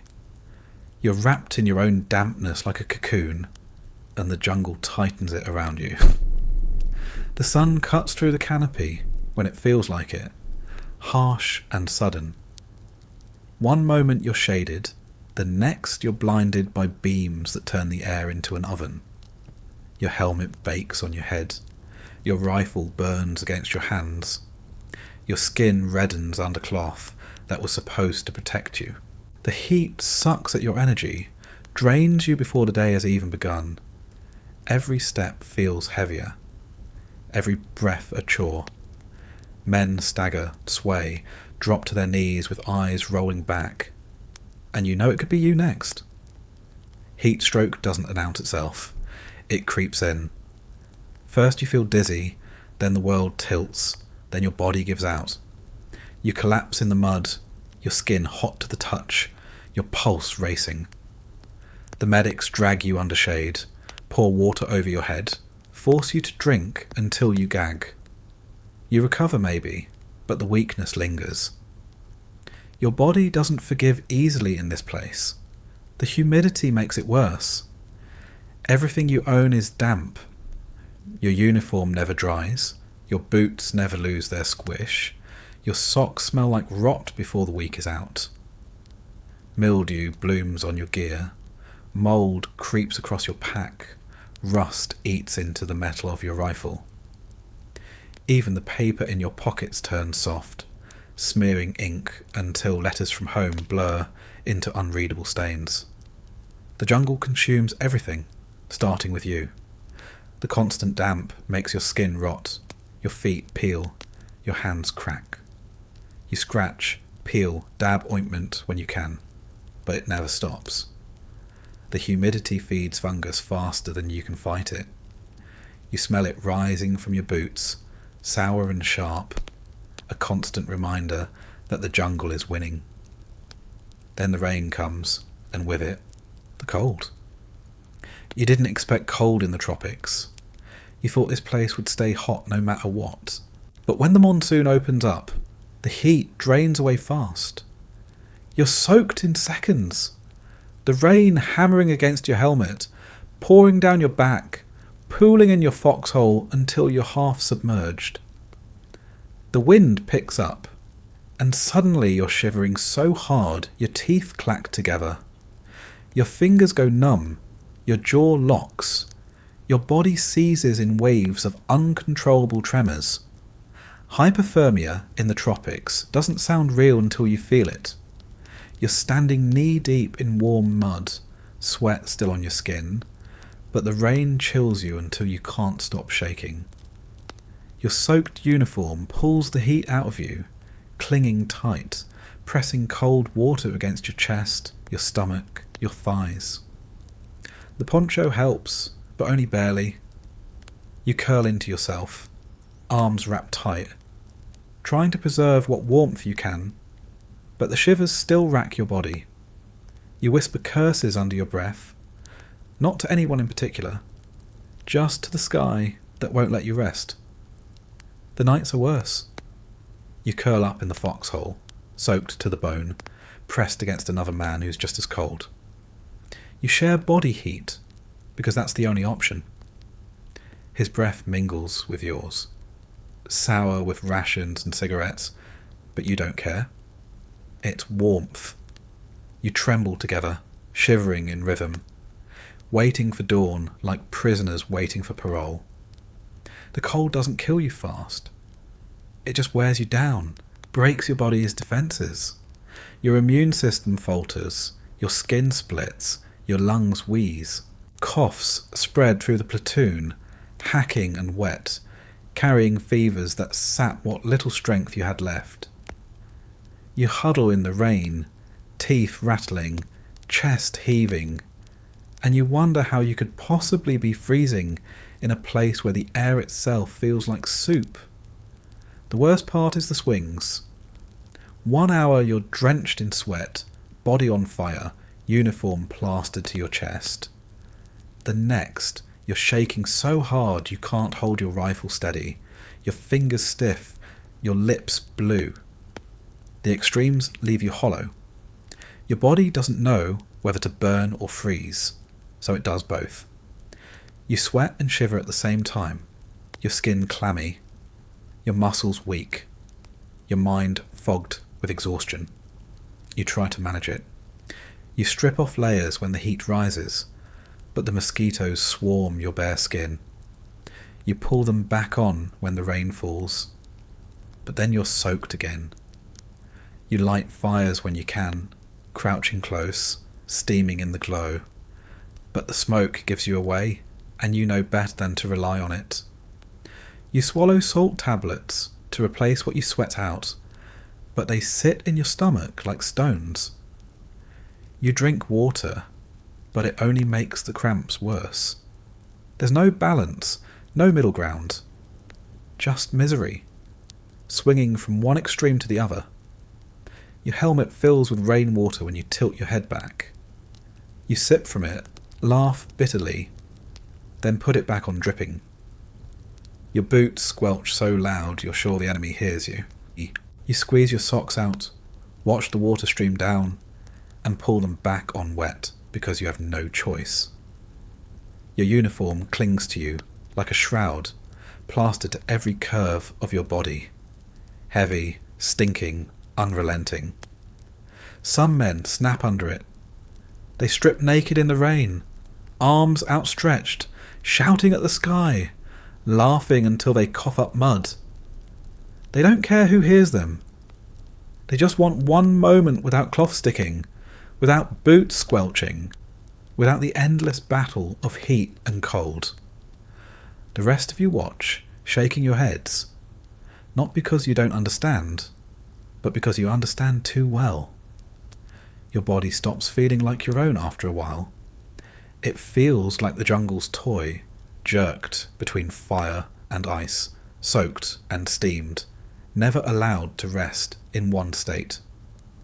You dream of dryness the way men dream of women, of a towel pulled across your back, of a bed where sheets are crisp and clean.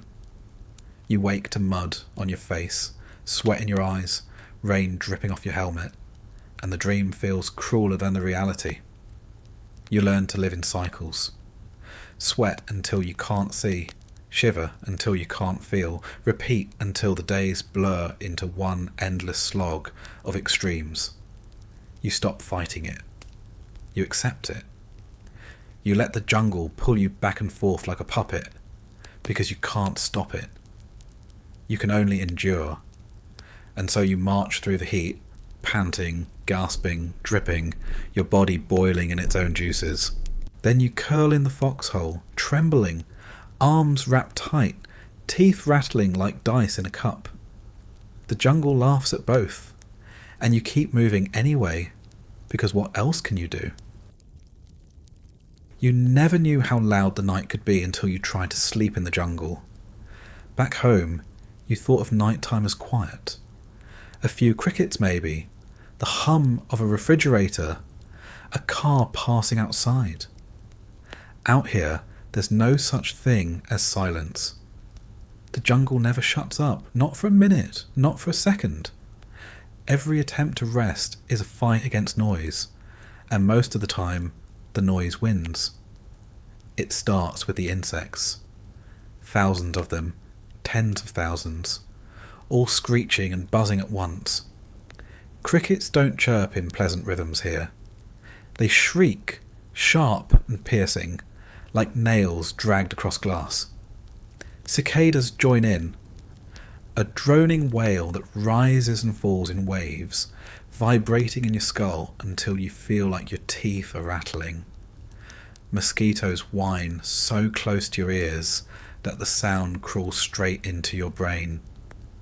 You slap at them, cover your head with your poncho, bury your face in your sleeve. It doesn't matter. The noise seeps through everything. Then come the frogs. They don't croak. They bark, grunt, groan, calling out in deep guttural sound that echo across the swamp. One starts, then another, then a dozen, and suddenly the night is filled with a chorus of wet, throaty cries. Some sound like belches, some like broken horns, some like children crying in the dark. You tell yourself they're just frogs, but the sound doesn't comfort you. It unnerves you, makes you twitch, keeps you awake even when your eyes burn with exhaustion. Birds don't sleep either. Strange calls echo through the trees. High-pitched screams, low mournful hoots. Sounds you've never heard before and can't identify. Some sound human, and that's worse. You jolt awake at a cry that could have been a woman's voice, only to realise it's just another bird mocking your nerves. You try to laugh it off, but you don't. Not when the sound comes again. Closer, sharper, too much like a scream. And then there are the mammals. Monkeys screech in the distance, their calls rising like alarms. Pigs root through the underbrush, squealing, snorting, crashing through branches. Rats squeak and scratch in the mud around your foxhole, fighting each other over scraps of food. Their teeth clatter against tin cans, claws scrape across your pack, tails whip against your boots. You hear them nibbling, chewing, sometimes even gnawing on bodies left too long in the brush. You cover your ears, but you still hear it, the tiny grinding sound of teeth on bone. The rain is its own noise. Sometimes it starts soft, a patter against leaves. Sometimes it slams down in torrents, pounding so hard on the canopy you can't hear anything else. It roars, deafening, drowning out voices, drowning out thought. You sit there in the downpour, water pouring into your hole, and you can't even hear your own breath. You try to sleep under that pounding, but it keeps you awake, keeps you tense. Because if you can't hear, then you can't know what else is moving out there. Thunder follows. Lightning cracks the sky open, the flash blinding for an instant, the boom shaking the ground beneath you. You flinch, heart racing, ears ringing. The storm rolls on, strike after strike, and every time you think it's moving away, it crashes overhead again. Sleep isn't possible when the sky itself feels like it's exploding above you. But the worst noises aren't the natural ones. They're the ones that might not be natural at all. A branch snaps in the distance. Leaves rustle where no wind blows. A faint cough drifts through the dark. You freeze, listening, every nerve stretched tight. Was it an animal? Was it a man? Was it the enemy crawling closer, inch by inch, while you tried to close your eyes? You don't know. You can't know. So you stay awake, ears straining, waiting for the next sound. Sometimes it never comes. Sometimes it comes too close.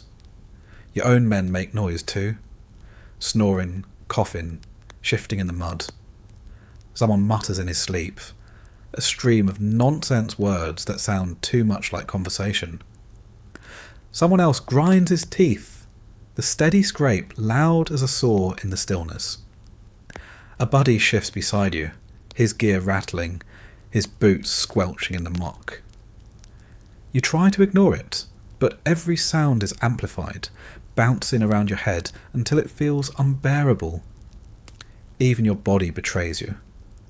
Your stomach gurgles, loud enough to make you wince. Your joints pop when you shift, your boots squish when you move your feet. You breathe through your mouth, and the rasp echoes in your ears. You try to breathe softer, shallower, quieter, but then your lungs burn, and you gasp, loud as thunder in your own head. And over all of it hovers the occasional terrifying noise of gunfire. Not constant, not predictable, just sudden sharp cracks that split the night. Sometimes it's close, sometimes far, sometimes a single shot, sometimes a burst. You jolt awake, grab your rifle, heart pounding, waiting for the next. Sometimes it comes, sometimes it doesn't. The silence after is worse. You lie there, rifle clutched to your chest, eyes wide, ears straining, waiting for footsteps that may or may not arrive. You don't sleep after that. No one does.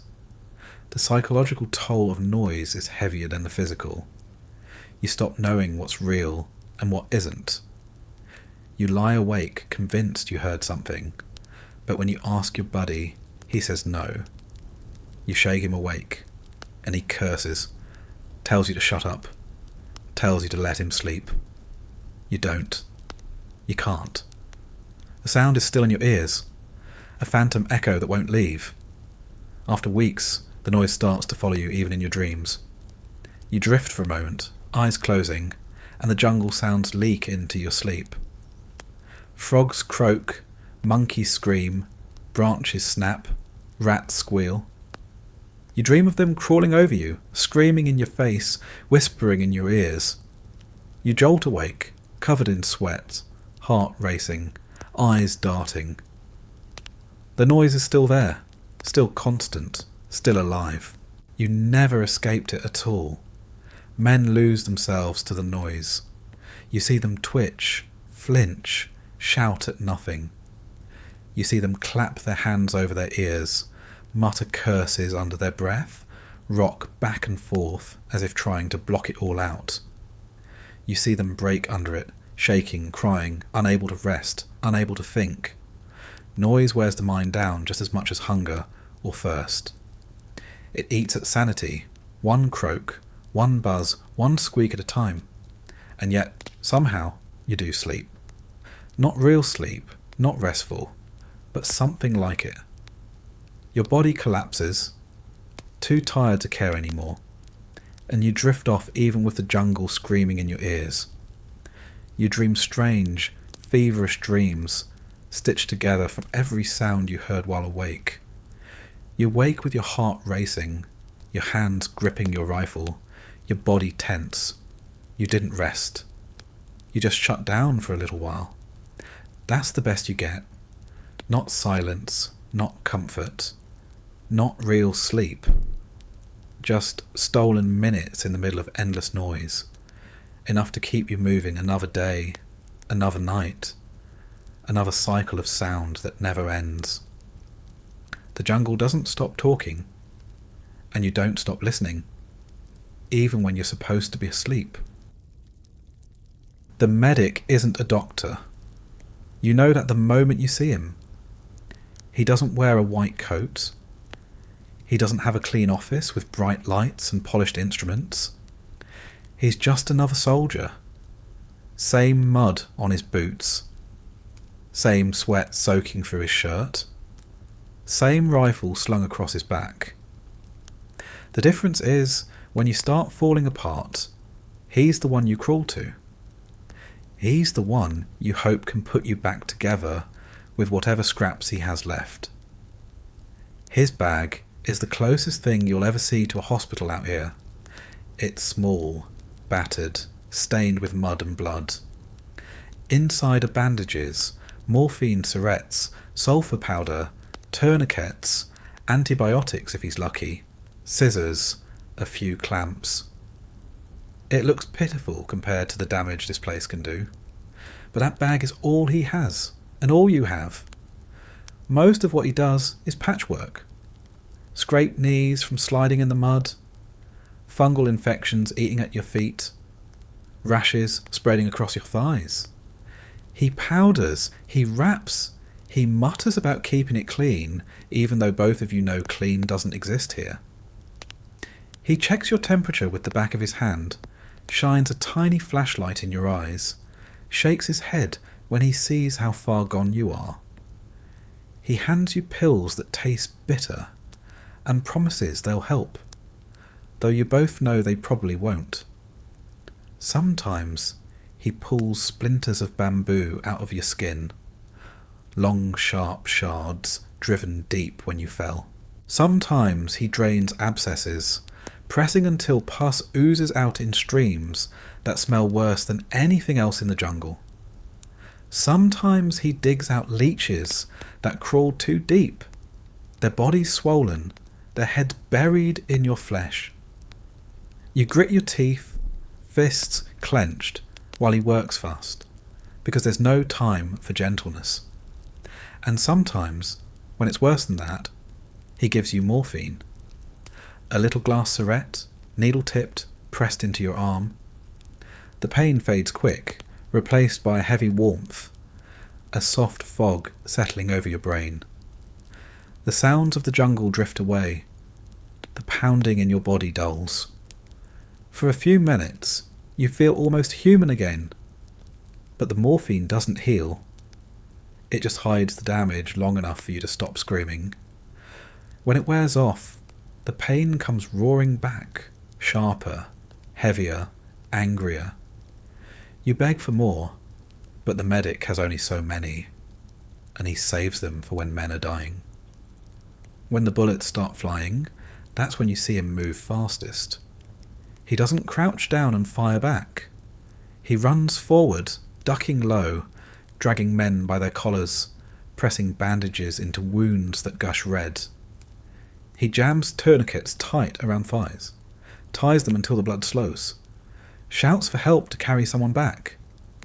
His hands are always stained, his fingers always shaking, but he doesn't stop. He can't. Out here, one medic is all you get, and if he drops, you're finished. He does amputations too, crude and fast. A leg too mangled to save, a hand shredded by shrapnel, a foot black with rot. There's no clean operating room, no anaesthesia, no sterile tools. There's just a knife, maybe a saw, a belt for you to bite down on, and men holding you still while the medic works. The pain is indescribable, white hot, blinding, tearing through every nerve in your body. You scream until your voice breaks, until you can't hear yourself anymore, and then it's done. The limb is gone. The medic packs the stump, wraps it tight, prays the bleeding stops. Sometimes it does, sometimes it doesn't. Infection is his biggest enemy. Every wound festers in the damp. Every cut fills with mud. Every scrape swarms with bacteria. He sprinkles sulphur powder into gashes, presses gauze against bullet holes, hands out antibiotics like candy if he has them. Most of the time, he doesn't. Supply lines break, shipments go missing, the bag runs empty. You beg him for pills, and he shakes his head, mutters that you'll have to make do. You know what that means. You've seen what infection does when there's nothing left to fight it. Skin turns red, then black. Flesh swells, splits, oozes pus. Fever cooks your brain, leaves you babbling in the foxhole. The medic does what he can, but what he can do isn't much. His own body falls apart too. He works in the same mud, sleeps in the same holes, breathes the same foul air. He scratches at his own rashes, coughs through his own fevers, limps on his own swollen feet. But when you go down, he still comes. You see the exhaustion in his eyes, the tremble in his hands, the hollow look of someone who hasn't slept in days. He doesn't get to rest. He doesn't get to break. If he breaks, you all break. Men cling to him like a talisman. You feel safer when he's nearby, even if you know he can't really save you from what's out there. His presence is enough. You trust that bag, those hands, those quick movements. You trust him even when you shouldn't. You put your life in his hands, not because he's a miracle worker, but because he's all you've got. Sometimes he can't save a man. You see him press his hands against a wound, blood soaking through his fingers faster than he can stop it. You see him work frantically, stuffing gauze into holes, shouting for help, begging the man to hold on. You see him sag when the chest stops rising, when the eyes glaze over, when the life drains away. He sits back, covered in blood, shoulders slumped. Then he wipes his hands, shoves the empty syrette back in his bag, and moves to the next. There's no time for grief. There's always another. And when it's you on the ground, pain screaming through your body, vision going black at the edges, he's the one you see leaning over you. His face blurred, his hands pressing, his voice low and steady. You don't hear the words. You don't need to. His tone is enough. Calm, steady, telling you to hold on. You focus on that voice, on those hands, on the tiny hope that maybe this time it's enough. The jungle doesn't forgive, and neither does war. The medic just buys you a little time. Sometimes that's enough. Sometimes it isn't. But every man out here knows the same truth. If you fall and the medic isn't there, you're already gone. The first thing you notice isn't the noise of the jungle or the smell of the mud. It's the weight. From the moment you put on your gear, you feel it pressing down, dragging at your shoulders, grinding into your hips. Every piece strapped to you is supposed to keep you alive, and together they feel heavy enough to bury you. You carry it all anyway because you don't have a choice. The rifle never leaves your side. The M16, lightweight in theory, heavier than you ever imagined in practice. You sling it over your shoulder, the strap cutting into your neck, the barrel knocking against your thigh with every step. You clean it constantly, wiping mud from the chamber, scraping rust from the barrel, re-oiling the bolt. You don't trust it, not really. You've heard the stories, you've seen the jams, the way it chokes when the dirt gets too thick or the rain gets too heavy. You fire a burst, the weapon hiccups, and your heart stops while you fumble to clear it. Every time it does fire, you breathe easier. Every time it doesn't, You wonder if it's going to get you killed. Your magazines ride heavy on your chest, loaded with rounds you pray you won't need, but know you will. Each one rattles faintly when you move, metal against metal, a constant reminder of how much weight you're hauling. You count them in the dark, fingers tracing over the clips, muttering numbers under your breath like a prayer. Too many is never enough. Not when you've seen how fast they disappear in a firefight. The pack on your back is another burden. Food, water, extra clothes you'll never keep dry, ammo, grenades, claymores, tripwire, poncho, medical kit. Every ounce digs deeper into your shoulders, straps rubbing raw against your skin until blisters form. You shift it from side to side, shrugging, adjusting, but the relief never lasts. The pack owns you. It becomes part of your body, a hunch on your spine, a constant ache between your shoulder blades. You strap grenades to your vest, each one a small sphere of destruction, heavy enough to bruise when they swing against your ribs. Claymores add more weight, flat mines carried like metal plates, sharp edges digging into your back through the pack. The straps cut into your chest, your hips ache under the belt, your knees scream with every mile. You keep walking anyway, because stopping isn't an option. The helmet feels like a punishment all its own. Hard steel or composite, it presses on your head until your neck burns. Sweat pools under the liner, dripping into your eyes, stinging, blurring your vision. The strap rubs your chin raw. The edge digs into your forehead. You try to shift it to find a comfortable angle, but there isn't one. It protects you from shrapnel maybe, but most of the time it just funnels rainwater down your collar. Your boots drag with every step, waterlogged, caked with mud, soles heavy with grime. You lace them tight to keep them from sucking off in the muck, and the pressure strangles your feet until they throb.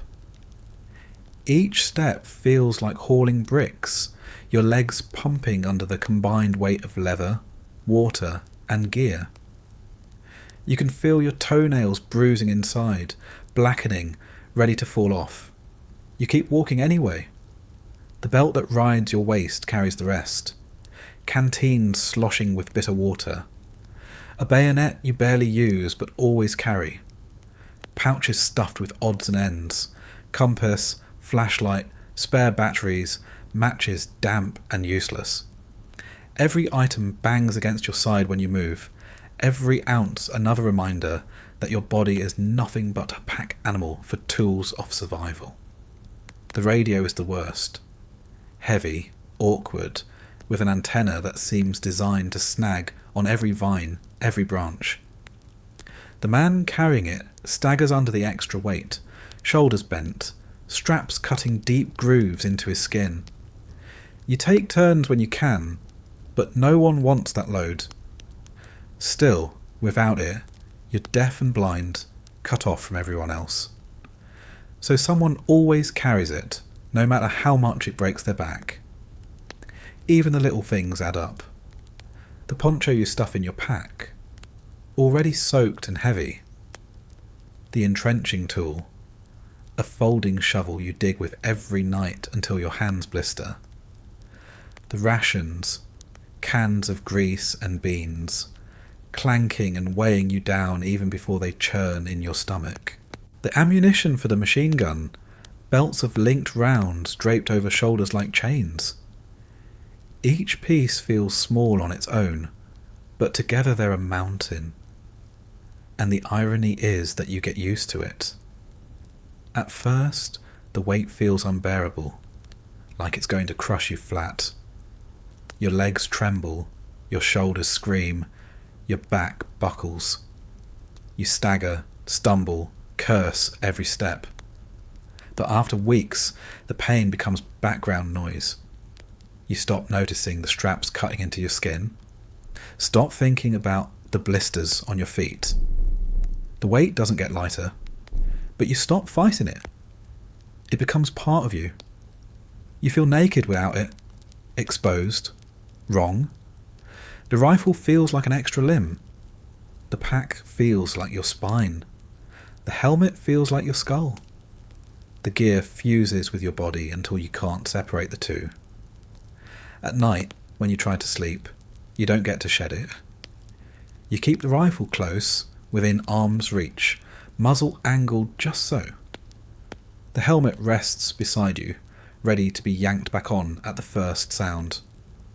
The pack props your head. The grenades press into your ribs. The belt digs into your waist even as you lie on your side. You never really take it off. You never really rest. Sometimes the weight saves you. A helmet deflects a fragment. A magazine absorbs a piece of shrapnel. A pack cushions a fall into mud and roots. You thank the gear then, clutch it tighter, carry it with more respect. But most of the time it just grinds you down. Every mile longer than the last. Every step heavier. Every climb steeper. You feel it in your knees, your hips, your spine. You're 20 years old and you move like you're 50. And when the firefight comes, all that weight becomes something else. The rifle jerks in your hands. Magazines empty faster than you thought possible. Grenades are yanked free and hurled into the dark. The claymore is dug in, the tripwire stretched tight to the belt fed into the gun. Every piece you hated carrying suddenly matters. Every ounce has a purpose. You curse it on the march, but you cling to it in the fight. The weight that drags you down becomes the weight that keeps you breathing. When the shooting stops, when the adrenaline drains, you feel it again. The straps dig back into your shoulders. The pack grinds into your spine. The boots squish heavy in the mud. You stagger back to the foxhole, collapse under the load, and for a moment you dream of being free of it all, just stripping it off, leaving it in the mud, walking away with nothing but your skin. But you never do, because you know the truth. The jungle will eat you alive without it. The weight is misery, but it's also survival. And so you wake each morning, drag the pack onto your shoulders, sling the rifle across your chest, cinch the helmet tight. You feel the familiar ache settle in, and you take the first step of another day. The gear owns you, but it also keeps you alive. You hate it, you curse it, you can't imagine existing without it. The weight never leaves, and neither do you. The jungle doesn't scare you because of what you can see. It scares you because of what you can't. Every vine might be a wire, every mound of earth a trap, every shadow a rifle aimed at your chest. You walk through it knowing that death is waiting, not out in the open, not in a fair fight, but hidden just beyond your sight. The worst part is you don't know when it's going to come. You just know it will. Booby traps are everywhere. They don't announce themselves. You don't hear a click, don't see a flash. One moment you're marching, the next you're on the ground screaming, or worse, you're gone before you even realise what happened. Punji pits are the most common. Holes dug into the earth, sharpened bamboo stakes at the bottom, often smeared with filth to infect the wound. They're covered with leaves, grass, mud, so carefully disguised you could walk over them 100 times and never notice until it's too late. The weight of one footstep is all it takes. You go crashing down, legs skewered, bones shattered, flesh torn. If you're lucky, you survive long enough to be dragged out, the medic working frantically to stop the bleeding, the infection already waiting in the splinters. If you're unlucky, you die screaming in a pit of sharpened wood, another man lost to a hole in the ground. Tripwires are worse because you don't see them until they snap. A thin line stretched across a trail, tied to a grenade, a mine, sometimes even an artillery shell buried in the earth. One careless step, one boot brushing the wire, and the jungle explodes. Shrapnel rips through the air, tearing flesh, snapping bone, shredding everything within reach. You don't even get to aim your rifle. You're gone in an instant, killed by something you never saw. Sometimes the traps are simpler. A grenade tied to a door, a bamboo whip swinging down with spikes, a can of fuel rigged to ignite. Crude, improvised, effective. You learn to fear everything. You stop trusting paths, stop trusting buildings, stop trusting the ground under your feet. Every step becomes a test. You prod the earth with your bayonet, eyes scanning for wires, ears straining for sounds. You move slower, more careful, but you can't move careful enough. There's always another trap, always another wire, always another pit waiting. The fear doesn't just come from the traps, it comes from the snipers too. The jungle hides them like it was made for it. You never see the man aiming at you. You only hear the shot, sharp and sudden, echoing through the trees. Sometimes it's close, sometimes far, but always unexpected. One moment you're marching, and the next the man beside you drops, his helmet punched through, his body twitching in the mud. You dive for cover, rifle up, eyes scanning the tree line, but you see nothing. Just leaves, branches, shadows. You fire anyway, bursts into the dark, hoping to hit something, knowing you won't. The sniper is gone before you even raise your rifle. The randomness is what wears you down. You can prepare for a firefight, you can brace yourself for a charge, but you can't prepare for the invisible. You don't know when the ground is going to open beneath you. You don't know when the bullet is going to crack the air. You live with it constantly, every step a gamble, every breath borrowed. The traps don't just kill, they maim. You see men with legs blown off, arms shredded, faces torn apart by shrapnel. They don't die right away. They scream, thrash, beg for help, blood pouring into the dirt. You drag them out, press bandages against wounds that won't stop bleeding, hear them sobbing that they don't want to die. Sometimes they make it to the medic, sometimes they don't. Either way, the trap did its job. One man down, sometimes more, the rest shaken, slowed, afraid to take another step. The snipers don't just kill either, they terrorise. A single shot scatters the whole platoon, sends everyone diving for cover, keeps heads down for hours. You don't move, don't speak, don't breathe too loud. You lie in the mud, waiting, praying, scanning the trees for a glint of glass, a shift of leaves, anything that gives him away. Most of the time you see nothing. The sniper has already moved, slipping through the jungle like smoke, waiting for his next shot. You start imagining them everywhere. Every rustle is a sniper shifting position. Every glint is a scope. Every silence is a man watching you through his sights. You keep your head low, crouch when you walk. Hug the mud like it's your friend. Your neck aches from keeping low. Your eyes burn from scanning. Your nerves fray from waiting. Sleep offers no escape. You dream of the shot cracking through the air. Dream of the pit opening beneath you. Dream of wires snapping tight around your legs. You wake drenched in sweat, heart racing, convinced it's real. The fear gets into your bones. It slows you down, makes every step cautious, every movement deliberate. You prod the ground, scan the trees, whisper warnings to the man behind you. You move slower, and slower means more danger, more time exposed, more chance for the enemy to spot you. But moving fast feels impossible when you know the ground itself might kill you. You're trapped between the need to hurry and the need to survive, and both weigh heavy on your shoulders.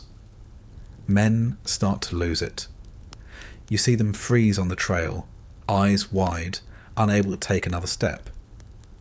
You see them break down after watching a buddy vanish in a blast of dirt and fire. You see them flinch at every noise, fingers twitching on the trigger, ready to fire at shadows. Some men snap completely, screaming, refusing to move, begging to be taken out of the jungle. You don't blame them. You feel the same. You just haven't broken yet. The worst part is knowing the traps were made by hand.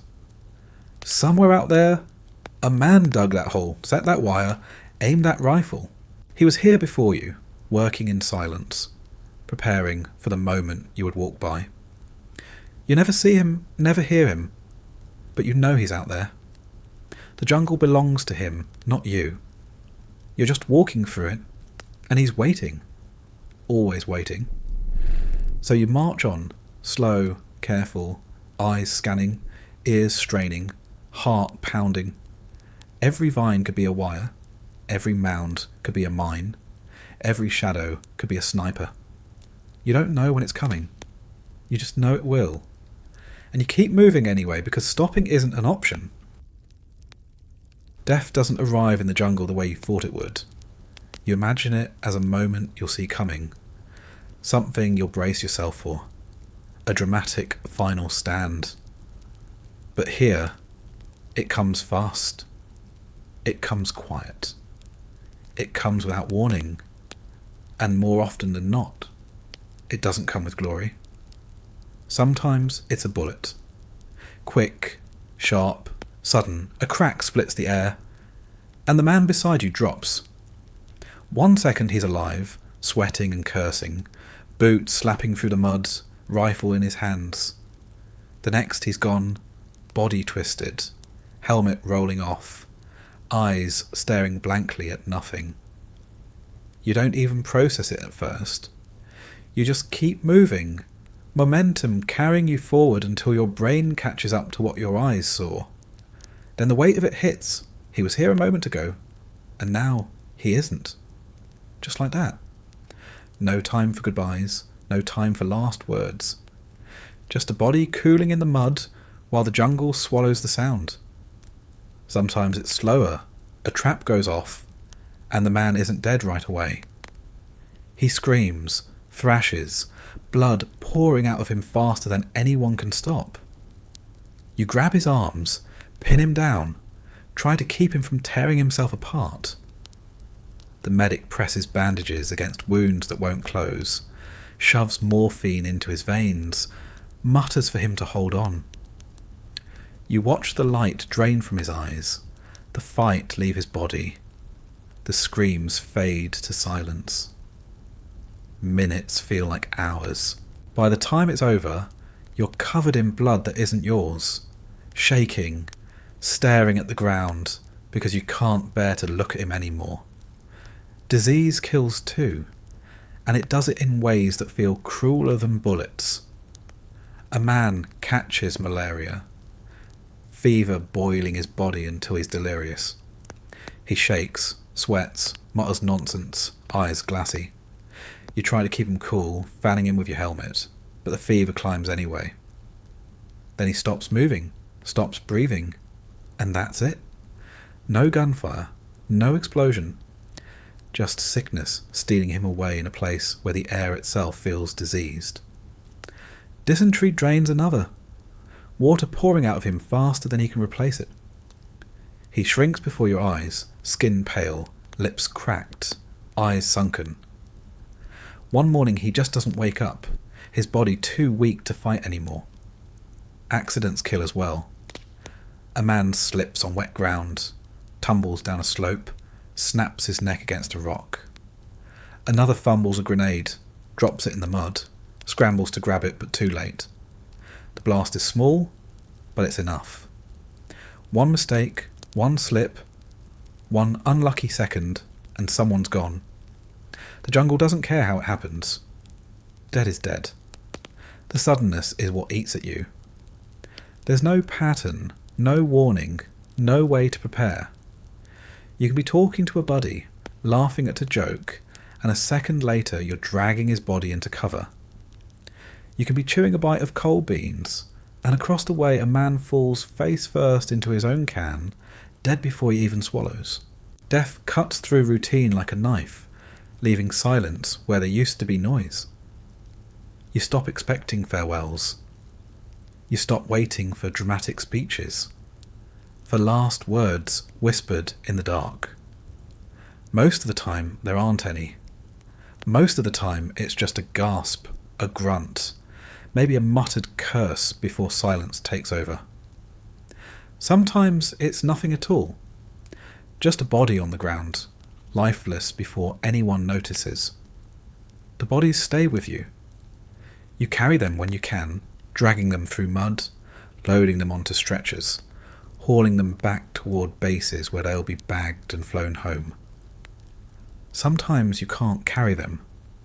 The fighting's too heavy, the ground too steep, the risk too high. You leave them where they fell, marking the spot in your head, promising yourself you'll come back. Sometimes you do, sometimes you don't. The jungle takes them instead. Vines creeping over, insects swarming, the air itself erasing them piece by piece. The speed of it never stops haunting you.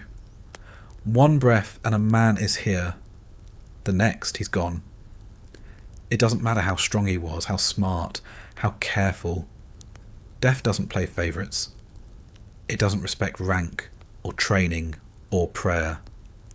It comes when it wants, and it comes fast. That knowledge changes you. You stop thinking in terms of days or weeks. You stop imagining the future. You live from one breath to the next, one step to the next, one heartbeat to the next. You never know which one will be your last, so you treat each like it might be. You move with that weight on your shoulders, every step heavy with the possibility that the next one could be the end. You stop sleeping deeply. You stop talking freely.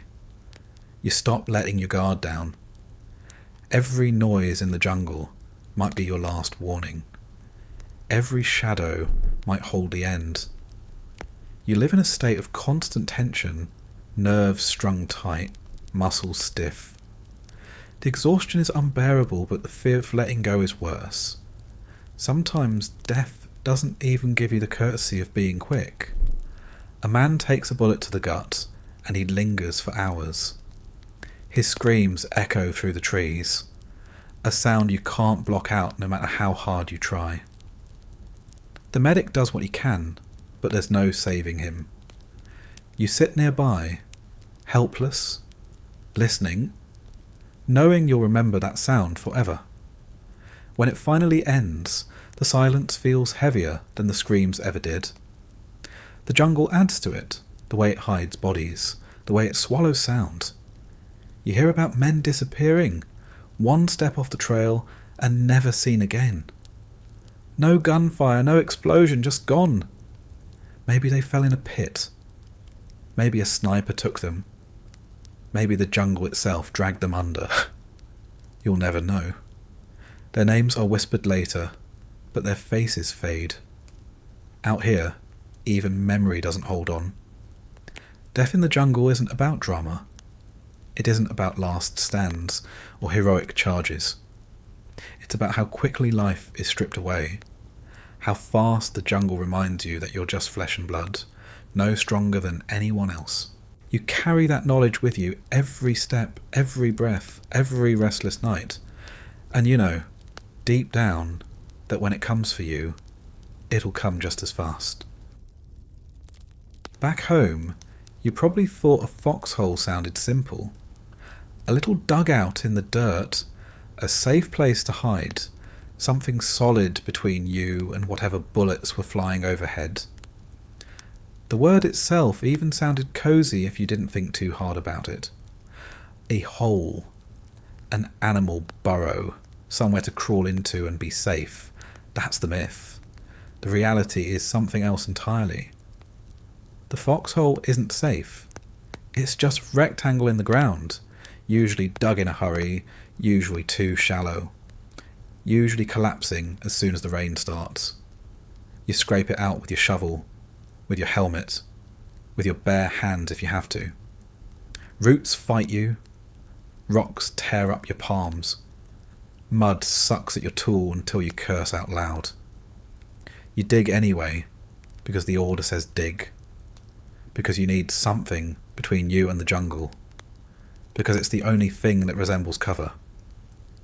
You dig until your arms ache, until blisters tear open on your hands, until your back screams.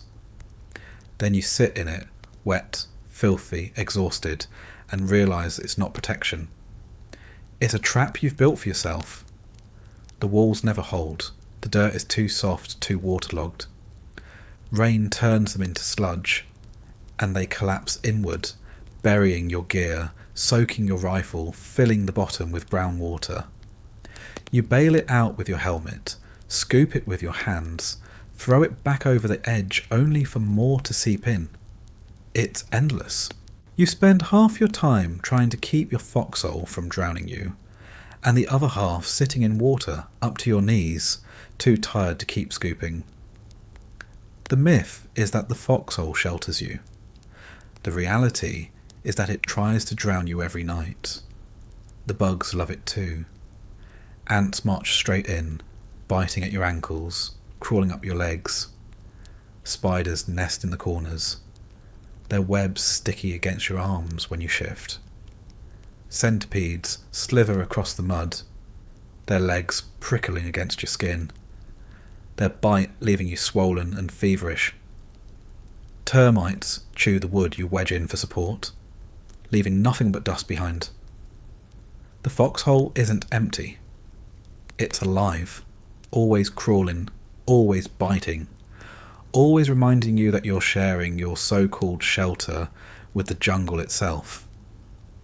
And then there are the rats. They scurry across your chest while you try to sleep, gnawing at your pack, chewing through your rations. You swat at them, curse at them, kick at them, but they always come back. Sometimes they fight in the hole, squealing, scratching, their claws raking across your arms as you try to push them away. You get used to it, or at least you tell yourself you do. But the truth is, every night you lie awake half listening for the sound of tiny claws in the mud. The smell never leaves. Mud mixed with sweat. Mixed with urine because sometimes you can't leave. Mixed with the stench of rotting food you forgot to bury deep enough. Add in mildew from your uniform, smoke from cigarettes, the sour tang of blood when someone's been wounded, and the foxhole becomes a pit of stench you can't escape. You breathe it in every second you're down there. It seeps into your clothes, into your skin, into your lungs. You smell it even after you climb out, even after the wind hits you. The foxhole clings to you, and you carry it everywhere. The myth says you can sleep in it. The reality is you don't sleep, not really. You doze, twitching awake at every rustle, every drip, every snap in the trees. Your buddy shifts beside you, and the sound jolts you upright. You lean against the wall, eyelids drooping, rifle balanced across your lap, head jerking every few minutes as you fight to stay awake. When you do manage to drift off, the mud sucks at you, bugs crawl over you, dreams twist into fevered shapes filled with noise and fear. You wake sweating, heart racing, body more exhausted than before. The foxhole doesn't give you rest. It gives you exhaustion wrapped in mud. And when the firefight comes, the foxhole shows its worst truth. You crouch low, trying to disappear inside it. But bullets don't care about shallow walls. Rounds snap overhead, kick up dirt, tear into the mud inches from your face. Shrapnel slices through, jagged and merciless. Mortars don't stop for a hole in the ground. If one lands close, the shockwave rips through you, the dirt caves in, and suddenly your shelter is your grave. You claw at the collapsing walls, mud pouring in, lungs burning, and you realise the foxhole isn't protecting you at all. It's just making sure you're buried neatly. Still, you cling to it. You convince yourself it's safety, because what else do you have? Open ground is worse. Standing out in the rain, rifle up, body exposed, that's suicide. The foxhole at least feels like something. A barrier. A home. A line between you and the chaos outside.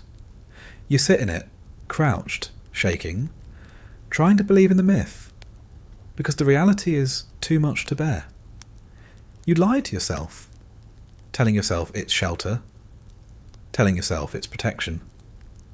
And maybe, sometimes, it is. Maybe a bullet glances off the dirt instead of your head.